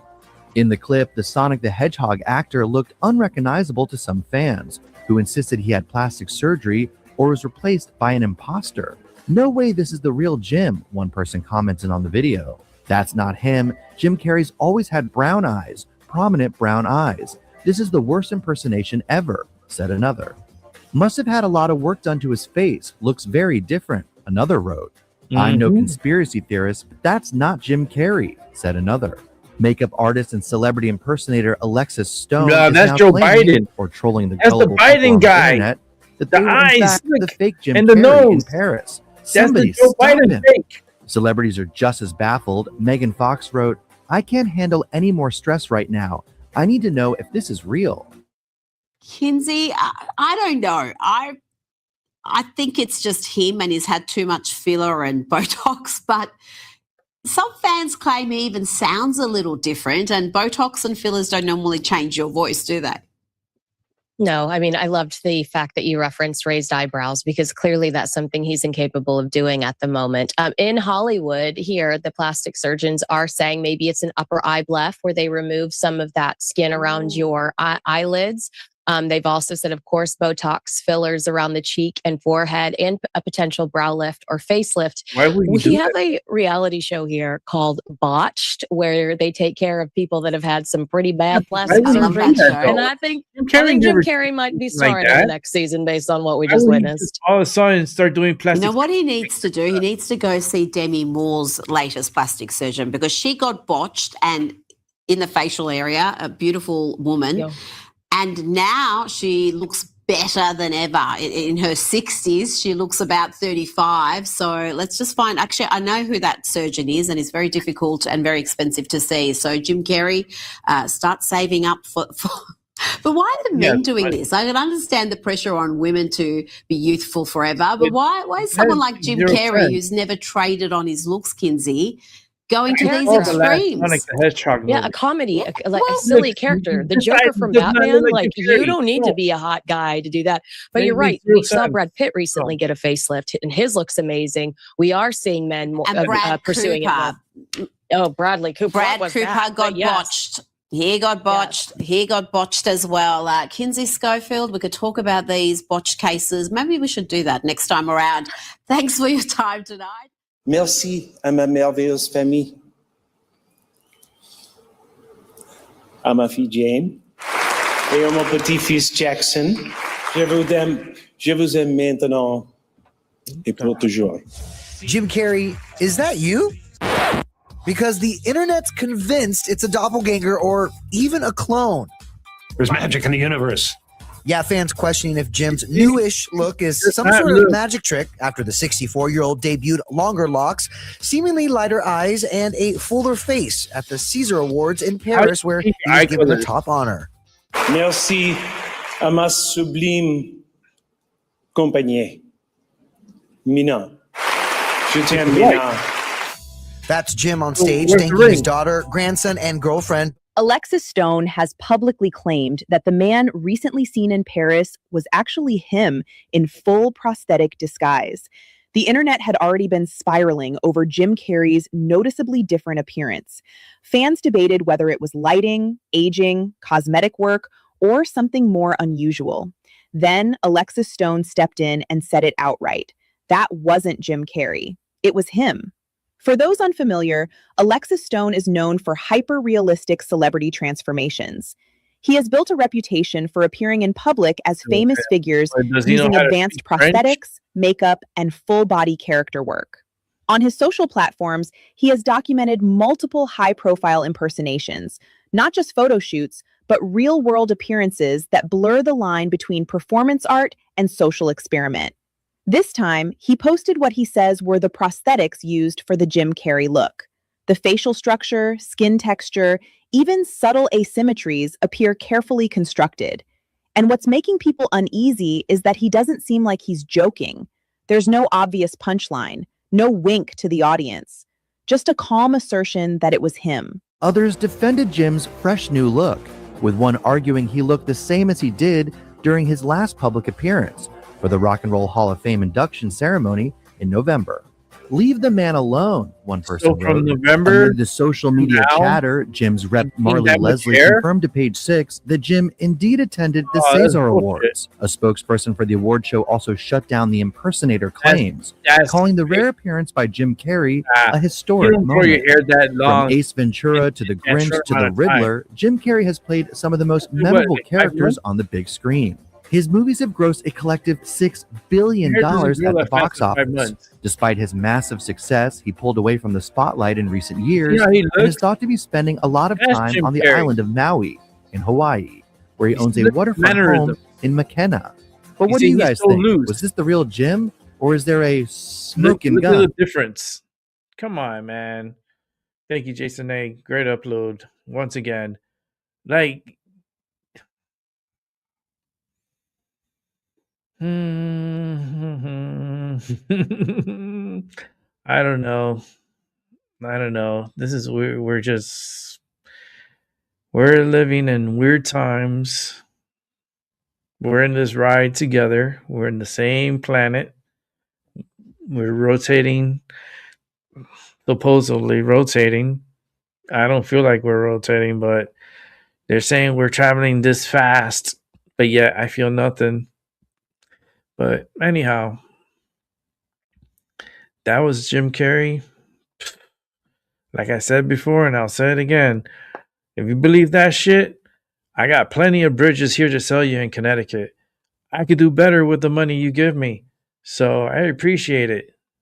And we could change the name on the bridge too. You can name it whatever you want. It's yours. Okay, let's keep it moving. Ooh, another Melody King. Ooh, about the Jim Carrey.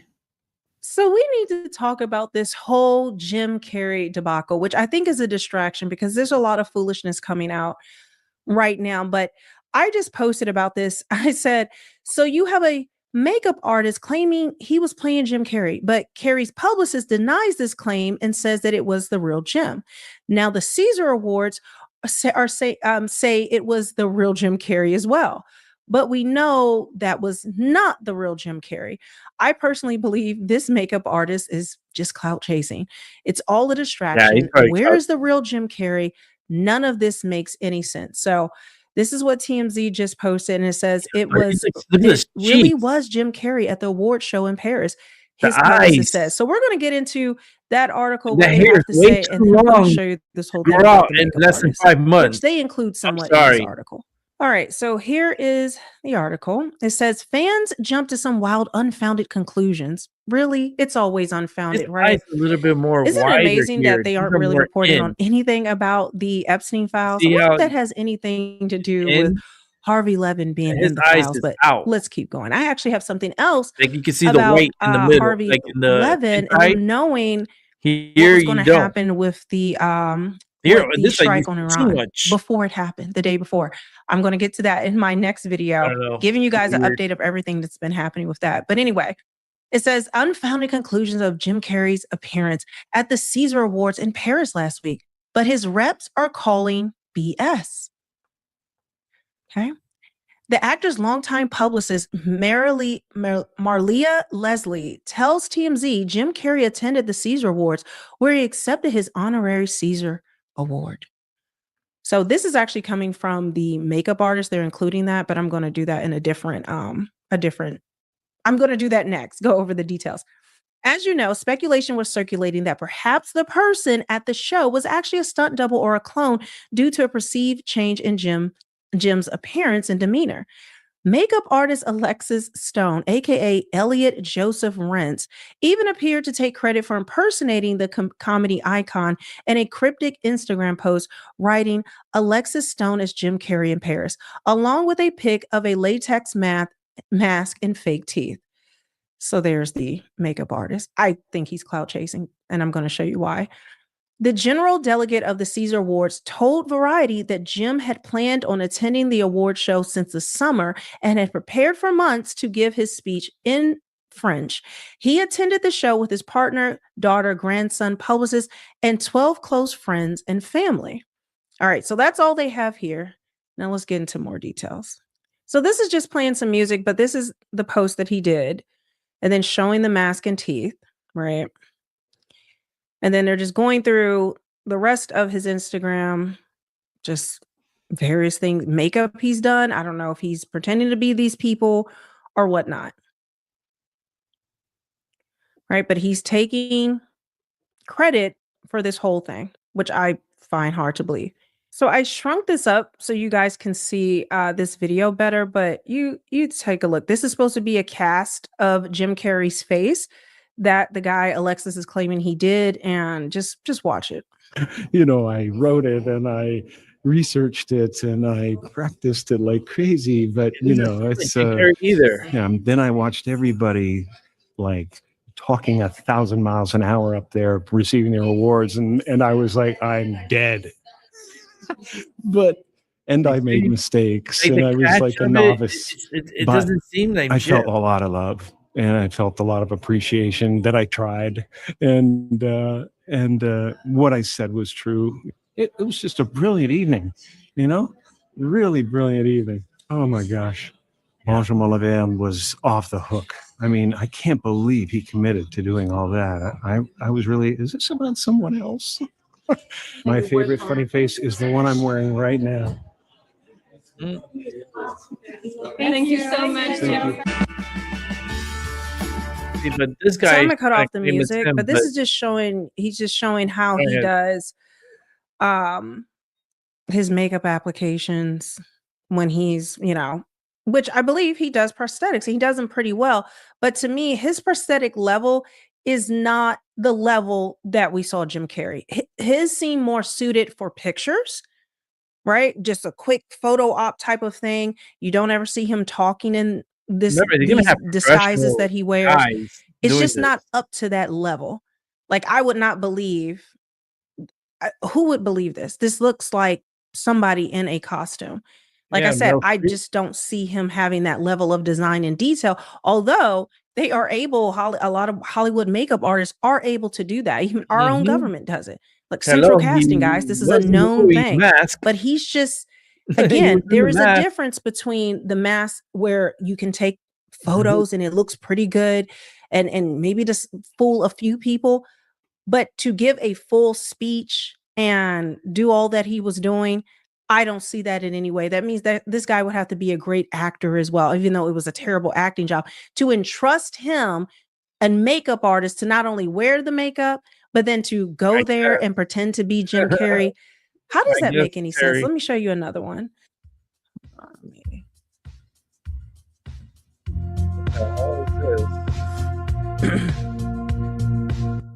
So this is. Again, I cut off the music, but this is just so you guys can see the level of work that he does, which is, again, it's okay. But this guy, he just seems like a clout chaser.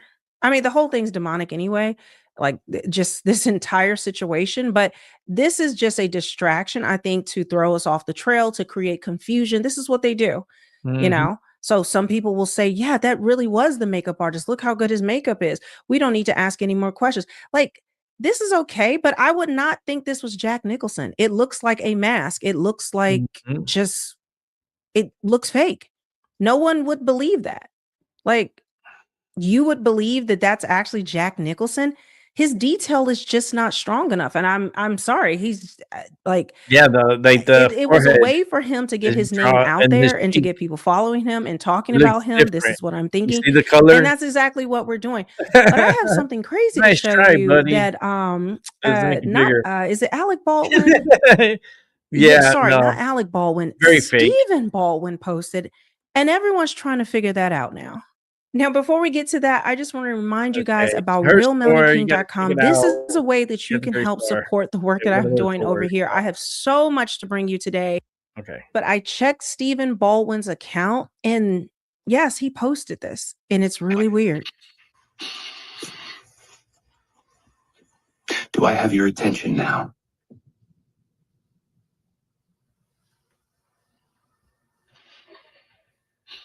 And so, that original thing with Jim Carrey saying, "Do I have your attention now?" That is from the Truman Show. And then the 2027 is put on afterwards. So I don't know why Stephen Baldwin would be playing that. To me, it looks like a meme that was made by someone else. Either way you slice it, none of this is making sense. We still don't know where the real Jim Carrey is. What the publicist is saying, what the Caesar Awards are saying, I mean, it would defy all logic. There's a reason why everyone thought this was not him, and it wasn't Botox and some work done. The details of this are, let's just say you want to live in imagination land, and that's what happened. And his eye color changed. Oh, because he's getting older, and dramatically your eye color changes like that from one year to the next. Sure, let's go with that. But then the personality, the jokes, the speech, none of it was authentically Jim Carrey. Like I've told you guys, there is not only is the veil being lifted, we are seeing these things happen in the last days, even what's going on with Iran and Israel. All of these things they show biblical prophecy like that. Where more truth is coming out. Now, people are even questioning. Before this, they were questioning about Selena Gomez, which you haven't seen that. It looks like she's wearing a mask, whoever's playing her at this point, because of it's like this puffiness in the face, like a thick layer, when none of their faces look like that before. But outside of that, their behaviors are completely contradictory to what they ever were. These are not the same people. And I'm not a huge fan of any celebrity, but even I knew when I first looked, there is no way this is him. And this makeup artist doesn't have that talent. I've shown you that I think it's oh gosh, I can't remember his name right now, but I played it in my last one. Walton Goggins, possibly in a mask, but it could be someone else. But we've seen how their faces line up and how it looks like in previous times he's worn a mask to look like Jim Carrey, and then the behaviors will be different. So leave a comment, guys. What do you think is going on? Do you believe this makeup artist? Do you believe the publicist? Do you believe the Caesar Awards? Where are you landing right now? I am still on day one. We do not have any answers, and everything that they're putting out there is a cover-up, distraction, or something else. So again, if you want to support the work I have going on, it is creepy. We're gonna go ahead and come back to me, because that's we're gonna go from one creepo to another. Okay, so we're gonna go from one creepo to another. So let's go ahead and go to the ultimate creep. Worse than the Tales from the Crypt. I'd rather have the Tales from the Crypt than the next person we're going to be watching next. And that's... Excuse me, can I interrupt? I have There another are photos that are being released of the secretary as she is testifying from inside this room. Can you please advise me as to whether or not that's permissible and consistent with the rules, particularly given that we have asked for a public hearing? If there are photos that are being released of the secretary as she is testifying, can you please explain how that I'm done with this. If you guys are doing that, I am done. You can hold me in contempt from now until the cows come home. This is just typical behavior. We will go off the record. Oh, for heaven's So I would sake. like to understand how that's permissible. It doesn't matter. We all are abiding by the same rules. I will take that down. Yeah, So well. I would like to take a break at this moment. Yeah, I'd like to have I'm a done conversation. for now. Go off the record. Go off the record. Oh, because of a picture. Wow. Hillary. Damn, girl. If you're going to get upset over a picture, girl, you will never be ready for being president. You will never be president. Ever. You don't have the patience. You don't have the experience. Only because you slept with a president doesn't make you presidential, okay? Because your husband was sleeping around with a lot of motherfucking women while you were dancing with the fishes. All right, so let's keep it moving. And the last video of the night, and that's going straight to Jason A. Nah, lies. Tyson De La Cruz. Iran. Don't. Mr. President, to Iran in this moment. Don't. I'm going to bomb the shit of them. It's true. I don't care. Joe. I don't care. America, let me tell you what's happening right now. Tyson, I gotta do this, man. I have to do it again. Let's watch this again. Oh, listen. Don't. It's that simple. Don't. Let's watch this shit again. Shithead. Bigger shithead. Trump is like, I'm gonna bomb those motherfuckers.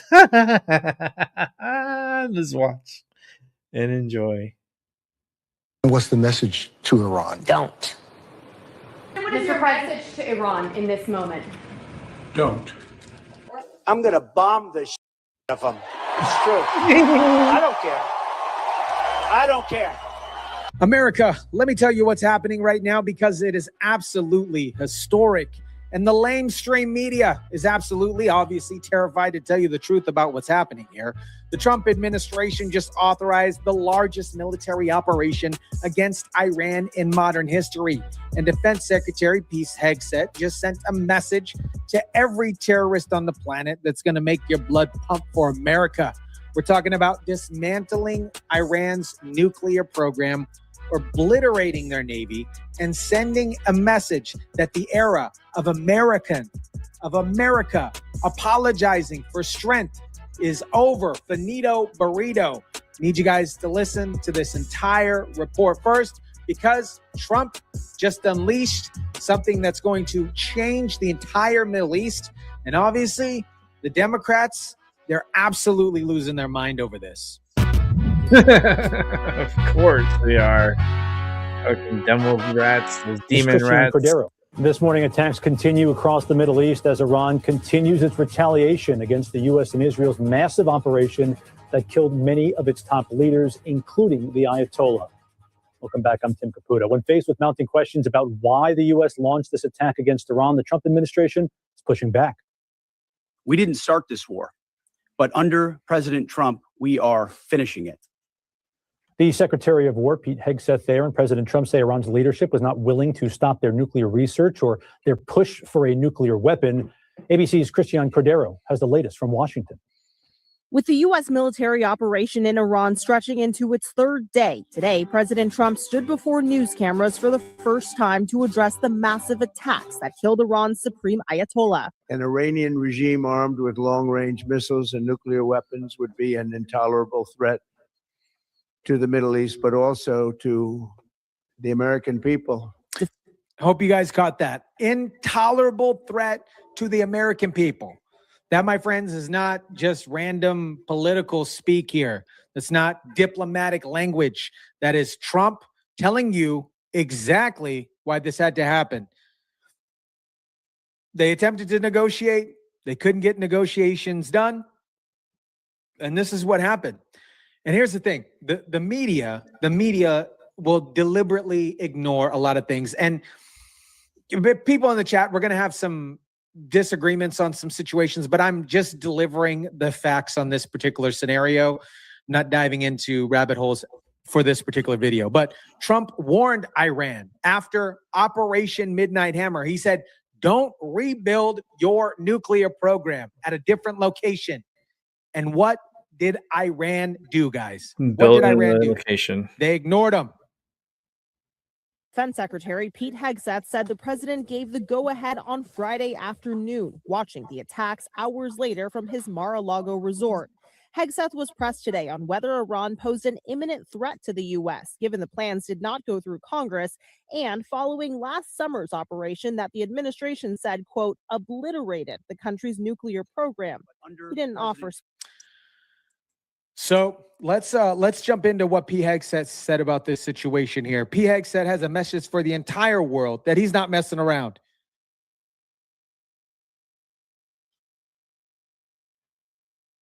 If you kill Americans, if you threaten Americans anywhere on earth, we will hunt you down without apology and without hesitation, and we will kill you.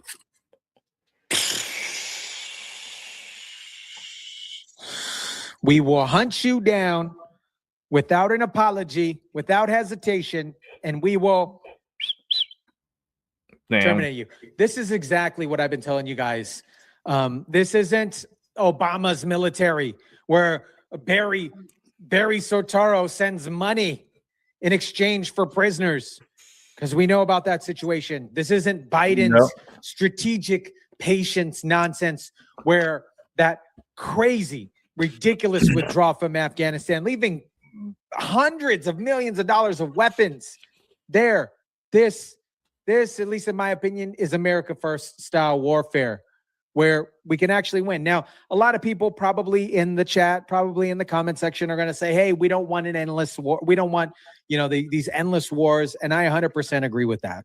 I 100% agree. But there's some major differences between this particular situation and the Iraq situation. With Iraq, obviously, we had foot soldiers on the ground and we were taking over the land. In this particular scenario, we're currently only striking in air and sea. But I want to give you guys a little bit more context on this, because look at what the mainstream media's response. ABC News is worried about the mounting questions on why U.S. launched this attack, which is arguably correct.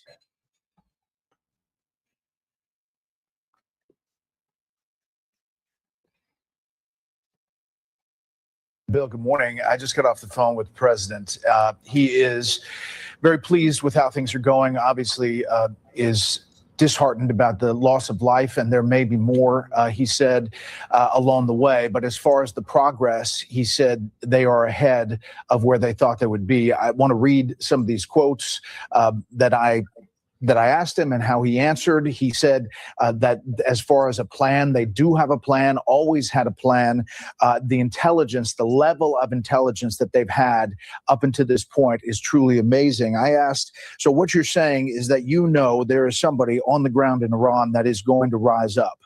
Quote, yeah, I feel there is. I feel that, and some of them are no longer with us, to be honest, because it was 49 leaders that were taken out. That was going to take 4 weeks, we thought, to get rid of the Iranian leadership. And it's always, if they hide, it's a lot longer than 4 weeks. And they would have been hiding. We were shocked when we heard what was going on. We knew exactly what was happening and where. 49 leaders. And, they're talking about using people now that nobody ever heard of, even though they don't know. They're using people, studying people to be the leader that even they don't know who they are. Can you believe that? I said, it's a tough succession plan in Iran. He said 49 leaders is deep. It's very deep. When they met for breakfast. They assumed it was good for a lot of reasons. Number one, they didn't think we knew, but you never attack in the morning, having to do with winds and sun and a lot of things. It was amazing that we knew everything we knew. He said there is a plan. He points to Venezuela as a template, which means to me that going in, they had some sense on the ground of what was coming next. They could cover as the far as 20% the military of operation, Venezuela. he said there is no greater military in Wow. the U.S. And he was Venezuela's gonna praising get so much. General Kane, the chairman of the Joint Chiefs, and the Secretary of War, Pete Hegseth, This is for the awesome. news conference that he just watched.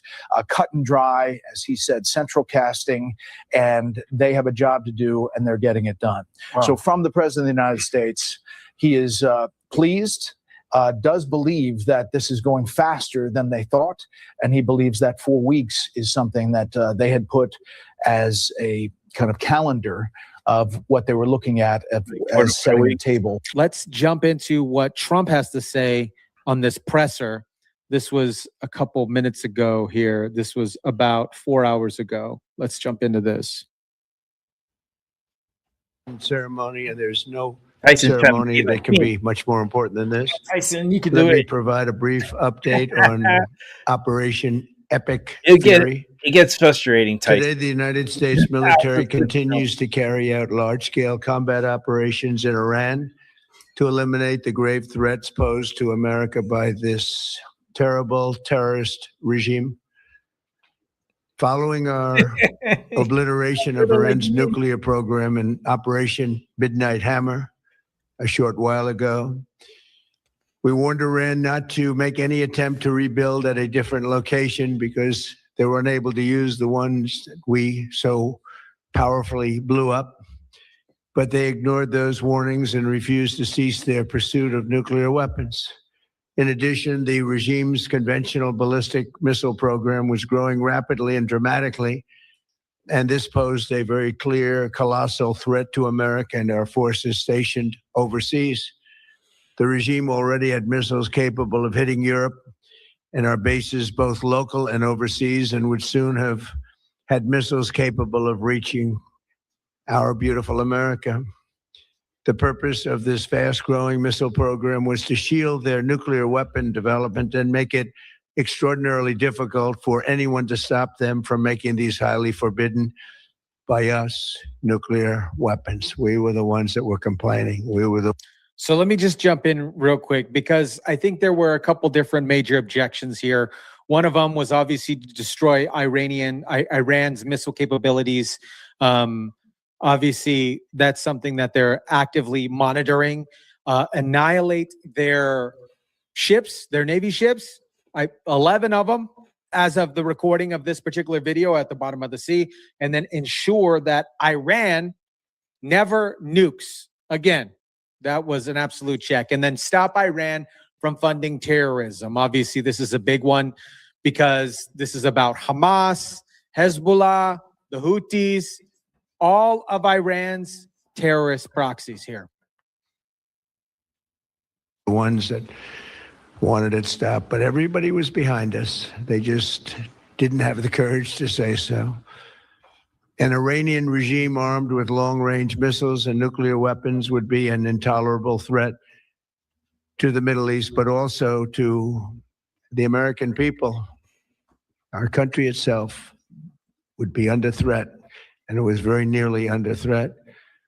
I was very proud to have knocked out the Iran nuclear deal by President Barack Hussein Obama. That was so. Remember that, and I'm jumping in here because Trump terminates that Iran nuclear deal in his first term, and that deal specifically would have given Iran nukes legally. Biden comes in, tries to restart the negotiations, sends Iran billions in sanction relief. Iran uses that money to rebuild their nuclear program and expand their missile capabilities. Trump gets reelected, immediately warns Iran, hey, don't rebuild. Iran ignored him. Trump launches Operation Midnight Hammer, which was a couple months ago, obliterates their nuclear facilities. Iran still tries to rebuild in different locations. Trump then launches Operation Epic Fury, a full-scale military assault. absolutely shattered violently. It was almost certainly caused by an Iran roadside bomb. They were put there by General Soleimani, who was the father of the roadside bomb. Very proudly, he thought, but I terminated him in my first term.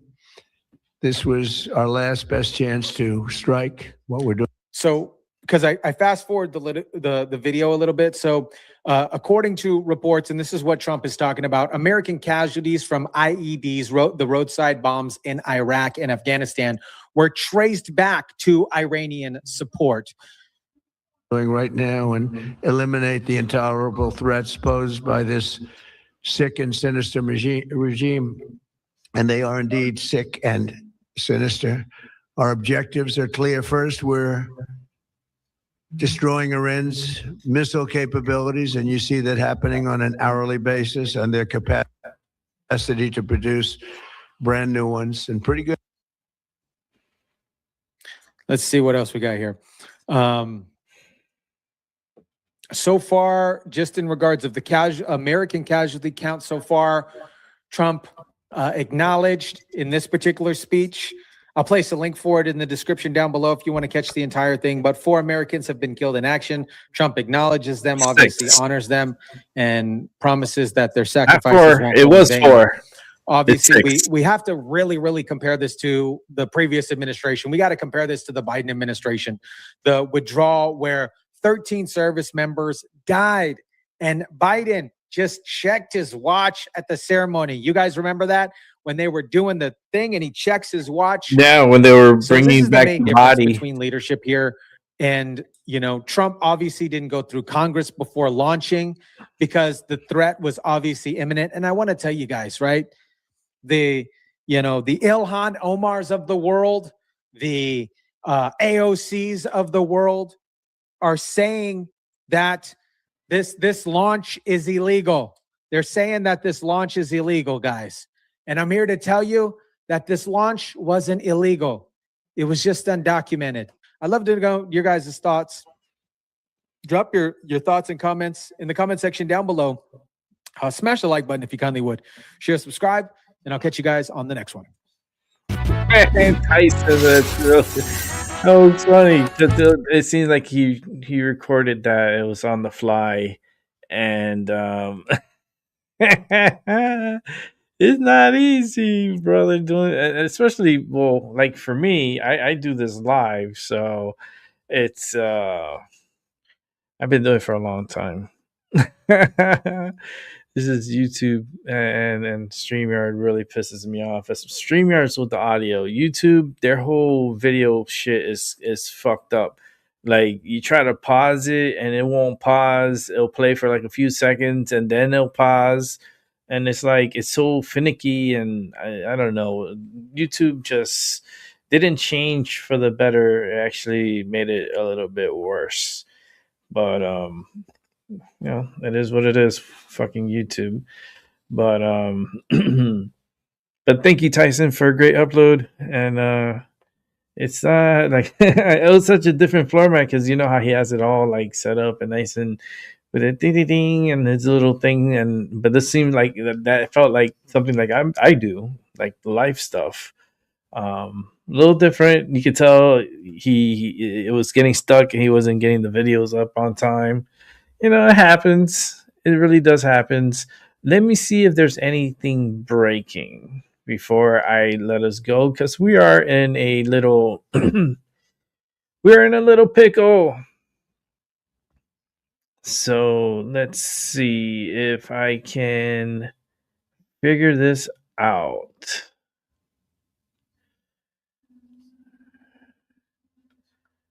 Okay. I mean, it's not important. It's really not important. Let me see if there's anything here. Any breaking news? Nothing. Well, besides the war and stuff, and whatever operation we're in, and there's shit going on.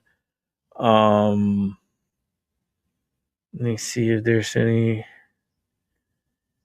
at the wall. You want to take a quick look at Jerusalem? We could take a quick look at Jerusalem.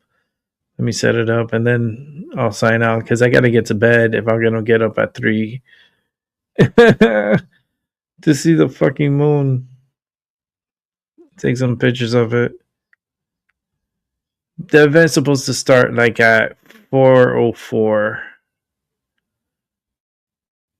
So 3333 and then 4:04 is when it starts pretty much turning into that blood moon.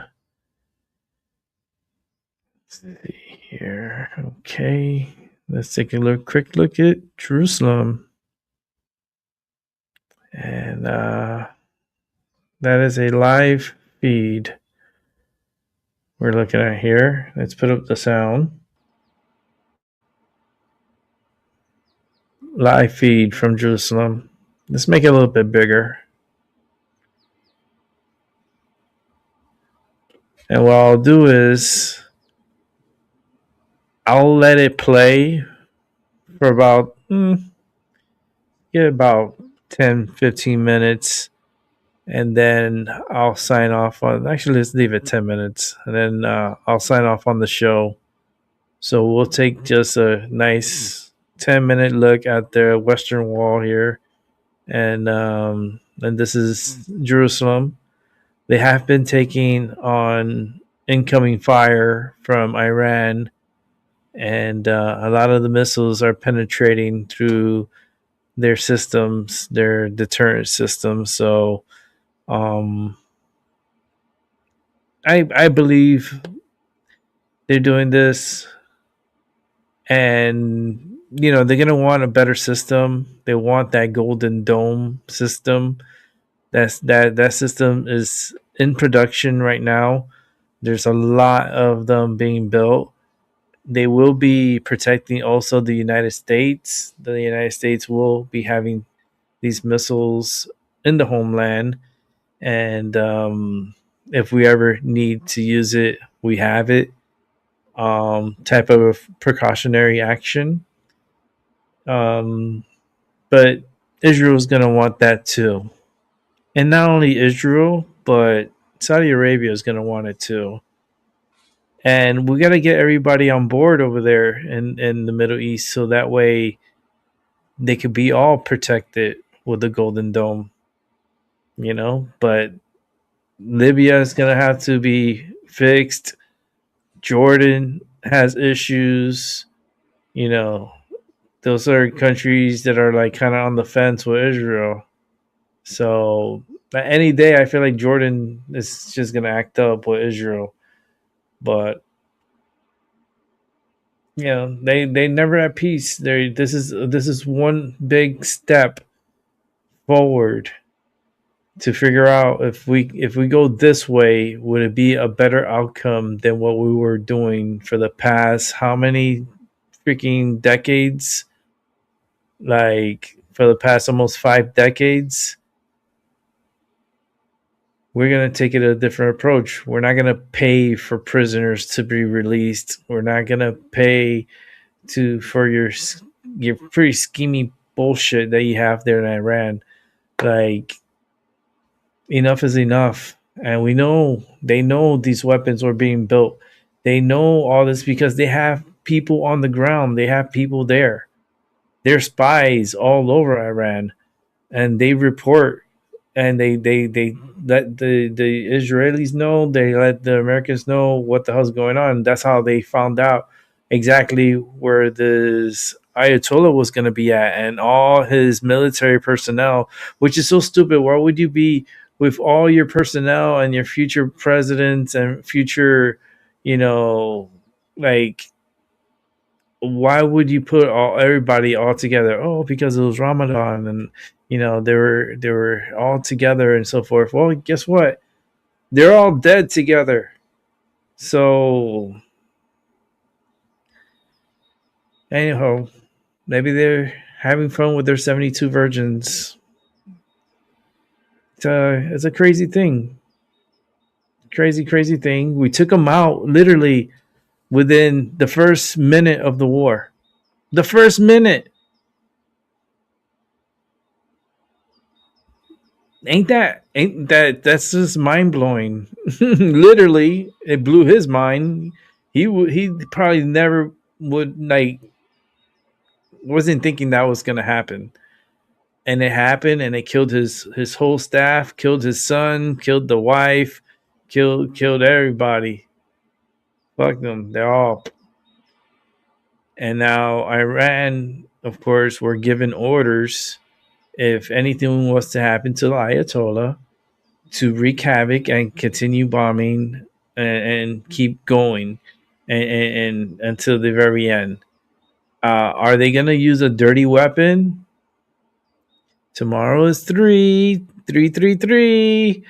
We are going to experience 2 times 3 in our day. So that's the 3rd hour, 33 minute, and 33 seconds. And if you want to count the milliseconds, that's up to you. Not me. But we're going to experience this 2 times. The one in the morning, and we got the other in the afternoon. And what is going to happen tomorrow? Today is tomorrow right now in Israel. What's going to be happening? Is Iran going to use a dirty weapon and cause mass like craziness pretty much, because if that's the case, they're gonna bring out weapons that Iran's gonna and the world is gonna be like, oh shit, they got that. Are you kidding me? Who fucking gave them that? The United States. I'm just saying. The United States. You know, I mean, it's a lot faster to deploy a weapon from Israel than to deploy one from the United States. I'm just saying. But they do have futuristic weapons, and they deployed one last night. And it's the energy weapons, the weapon, and they're it's like an energy pulse, and it just fries the rockets. You know, it fries the system. It blows them up right in the air. It's such a. And I had this vision about 9 years ago on my show. Yeah, I need to get back to my psychic stuff. I mean, Tyson was telling me I should do it, and I was talking to him, and I was telling him, I was like, man, that should take so much of my energy, because like everyone, like how everyone has an asshole, like it's just a lot of energy, you know. When you got to push that shit out and push whatever information that I'm getting, and then trying to get it through the people's head, and just try to get them to like, especially when they're having issues and stuff like that, and trying to help them out through the readings. But then sometimes the readings are pretty aggressive. So, yeah, I've been doing that. That's how I started my YouTube channel. I started like it was my psychic show. It was like I do psychic readings. I used to do a lot of psychic readings. Oh my god, I done so much, and this has been the most chilled time ever on my show. That is just me, and I'm just producing and just showing you guys the world and the chaos in it. This is probably my most peaceful time ever. But man, you go back and watch. We even had like Jerry Springer type shows. Like it was fucking crazy. It got crazy. Not me. Well, one person I had to put in this place, but it was well worth it. A couple of people I had to put in their place, but that's why it's more calmer when it's by myself, because then I don't have all that energy around me, and everyone has an opinion, same way like they have an asshole, but it's like they come sideways with their energy, and then it's just like they pour their side, and it's like opening the floodgates, and sometimes it's very overwhelming, and it drains me out. It literally drains the hell out of me.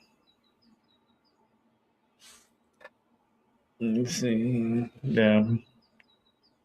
But as you can hear the birds chirping, it's very early in the morning.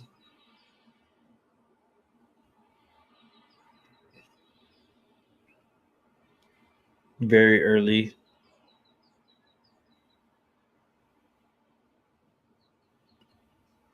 Let's find out.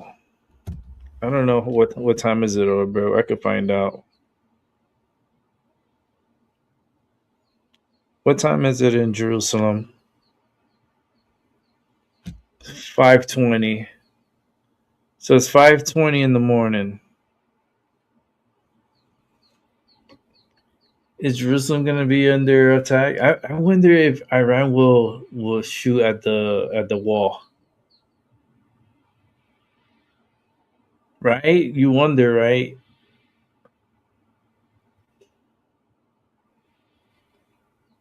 You know why they hate the Jewish people so much? I mean, there's a lot of reasons, but they act like they're protected ones, but they're the ones that gave up Jesus to the Romans. So that's unforgivable. You know, only because he walked through your country doesn't make you invisible. You know, like you have to be held accountable like everyone else. And you can't use that excuse for defense. You guys gave up Jesus. And that's fucked up.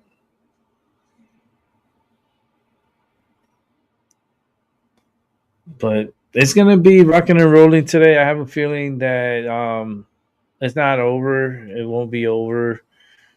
It's and especially as a president or the Ayatollah, which is like he's the top of the top, cream of the top. If their administration there with all his little people, 40 something people, gave orders if anything was to happen to the Ayatollah, then wreak havoc like no other. And, you know, and this is like the chain of command, and this is what will happen if all of us were all to die. This is what you guys you would do. They have all this already set up. So it's like that's why they continue shooting and going to all different countries. They're not just going after Israel, they're going after their neighbors also. So no one is safe in those area around that area. And you have epoxy craziness like in Iraq where you have pro Iranians, you know, they're pro for the Ayatollah and they're causing disruption in Iraq. And will that break out into something crazy? Because you know, the Taliban is all out there and there's a lot of dangerous people all around the world. And that's why UK was so hesitant into saying, like, it felt like Sturmer was under like he felt I felt like he was a hostage and he was doing a hostage video. And he was like, so we decided that for a limited time, only for a limited time, okay, we're gonna allow them to land here only for defense. And that's it. Only to defend the missiles. That's it. That's basically. I felt like that was a hostage situation. Like he was talking like he didn't want to say what he had to say, but they were telling him to fucking say it, or else we're gonna fucking do something to you. So he said it the way he said it. And it just felt so fucking weird. You know, like choose your friends wisely, right? That's what they always tell you. Choose your friends wisely. And right now, the British, UK, they're not acting like friends. Y'all acting weird as fuck. And that's because you guys been infiltrated. And you got a lot of bad people in your country. And if you say something crazy, you may pop them off and they might go under, like, you might go under siege with the amount of illegals that have infiltrated UK. Don't worry. The same thing is happening here in the United States. We've been infiltrated. We had our borders open for 4 years under a fucking idiot that was a president and a dumb shit as our vice president.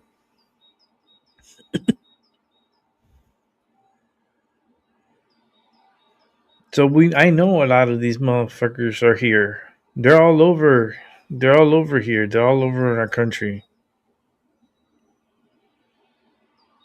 And they're ready to wreak havoc. They're already ready to wreak havoc. But the problem is, we're gonna have to deport them all. Like those people down in Texas that want to do like the epic city, like for their Like, no, we're not doing that. You're gonna be deported. You're gonna go back to your country. If you want to do a mosque in all your little epic city, you're gonna go do that in your country. Okay, you're not gonna do that here in the United States. The United States is not for you to come and then make your own little country within our country. No, you're gonna go back home and you do your own little thing over there. Okay, that's it. But we gotta act on it. We can't act in fear. You gotta act on it, and you gotta push them out. You gotta be like, you gotta go. Sorry. Oh, but I am an American. No, oh, I got my papers. I'm American. No, you're gonna get your one-way ticket, and wherever you're gonna go tonight. No more of this fucking fake American shit. Because a paper makes you American? No, motherfucker. Being born here makes you American to a point for some people, because some people they sneak in here like through the open borders, and then they have their rugrat babies here, and then they're like, oh look, I got an American baby because I popped my here, and here's this little twerk that came out, and I am American. No, you're gonna take your ass over right back up that border and raise your kid over in your country where you had the fluffy bumping. Because you didn't fluffy bump here, you just popped your kid out here, and the Americans got to pay for that bill. I don't think so. You owe us money. So when you go back to your country, make sure you work hard, because you got to send that check. Make sure you pay it out to us, the American taxpayers. The fuck, man? Fucking come over here, crossing the border and popping their kids because they can be like, oh yeah, they're Americans. Look, you got an American, like, his birth certificate says United States of America. No, honey. You came over that border pregnant. You popped your kid out here, and no, you're gonna go back to your country. This birth certificate, you can take it with you. It's a nice little paper, but you're gonna get another one over in your country because you came over here pregnant. You didn't get pregnant here. You got pregnant over there, and you brought that kid over here. You gotta fix that fucking bullshit, man. Because there's a lot of women that are taking up on that excuse, and then they're having the illegals are having kids here, and they're multiplying like gremlins. Remember the movie Gremlins? You sparkle a little water, and they fucking multiply. Well, guess what? That's what's happening, and we cannot continue to let that happen and have the taxpayer have to pay for that. I think that's very unfair and not right. But I guess that's the way I think. Like Trump, you can call me, man. I'll go work for you. Like I can give you my opinion and let you know how I feel energy wise. But it's gonna be an interesting night, and I'm gonna try to wake up early to catch this damn blood moon eclipse. I hope I can wake up. I want to do it, so I'm setting my alarm for sure. Okay, so that's enough of Jerusalem. We had a great time in Jerusalem. Bringing it back to me, and you can see the moon. Actually, let's bring it back over to Jerusalem, so you guys can see the moon. You can actually see the moon here. Let me put it live. You see it right here? It's up on the right here. That's the moon. It's a nice bright full moon. And this actually favors the military, the U.S. military, because they use their goggles, and they're the night vision, and you can see it really good at night with the moon coverage behind you, and you're looking downwards. You can see a lot better. So I anticipate like today being a very chaotic day as far as Iran's concerned. And yeah, that moon is moving pretty fast, right? Is the camera moving or that fucking moon's moving a little bit fast there? What the fuck? It was up there, now it's like down here now. Like now it's like coming into the picture. But nobody's at the wall. I don't see anybody, I don't think. I think they have it closed because of the security purposes. But they may be, people, who knows? I can't really see them. They might be there. There might be some people. I wouldn't be there. But this moon is moving very fast. Like, what they're trying to do, like, hurry it up and, like, all right, make it daytime, hurry up, go down. It's like the Truman Show. Talking about the Truman Show, we're getting punked by Jim Carrey with his clone. The guy doesn't even look like Jim Carrey. Okay, let me just bring it back to me. Yeah, the guy doesn't even look like Jim Carrey. That guy looks like a weirdo. I was like, who is this guy? Like, I seen the interviews with Jim Carrey. I seen a lot of videos of him. There's no way that, what happened to his face? Like, why would he massacre his face? Like, he was very skinny and inside, like, very, like, thin. This guy looks like, I don't know, he looks like a fucking Biden double. That's Biden's double. I'm telling you.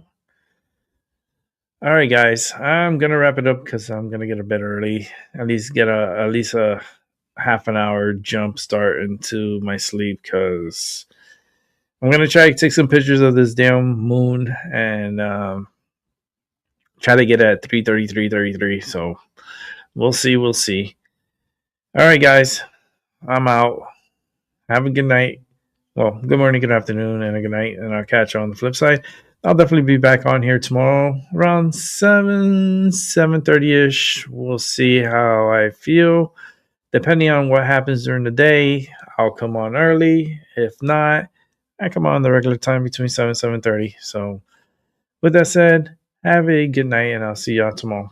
Peace.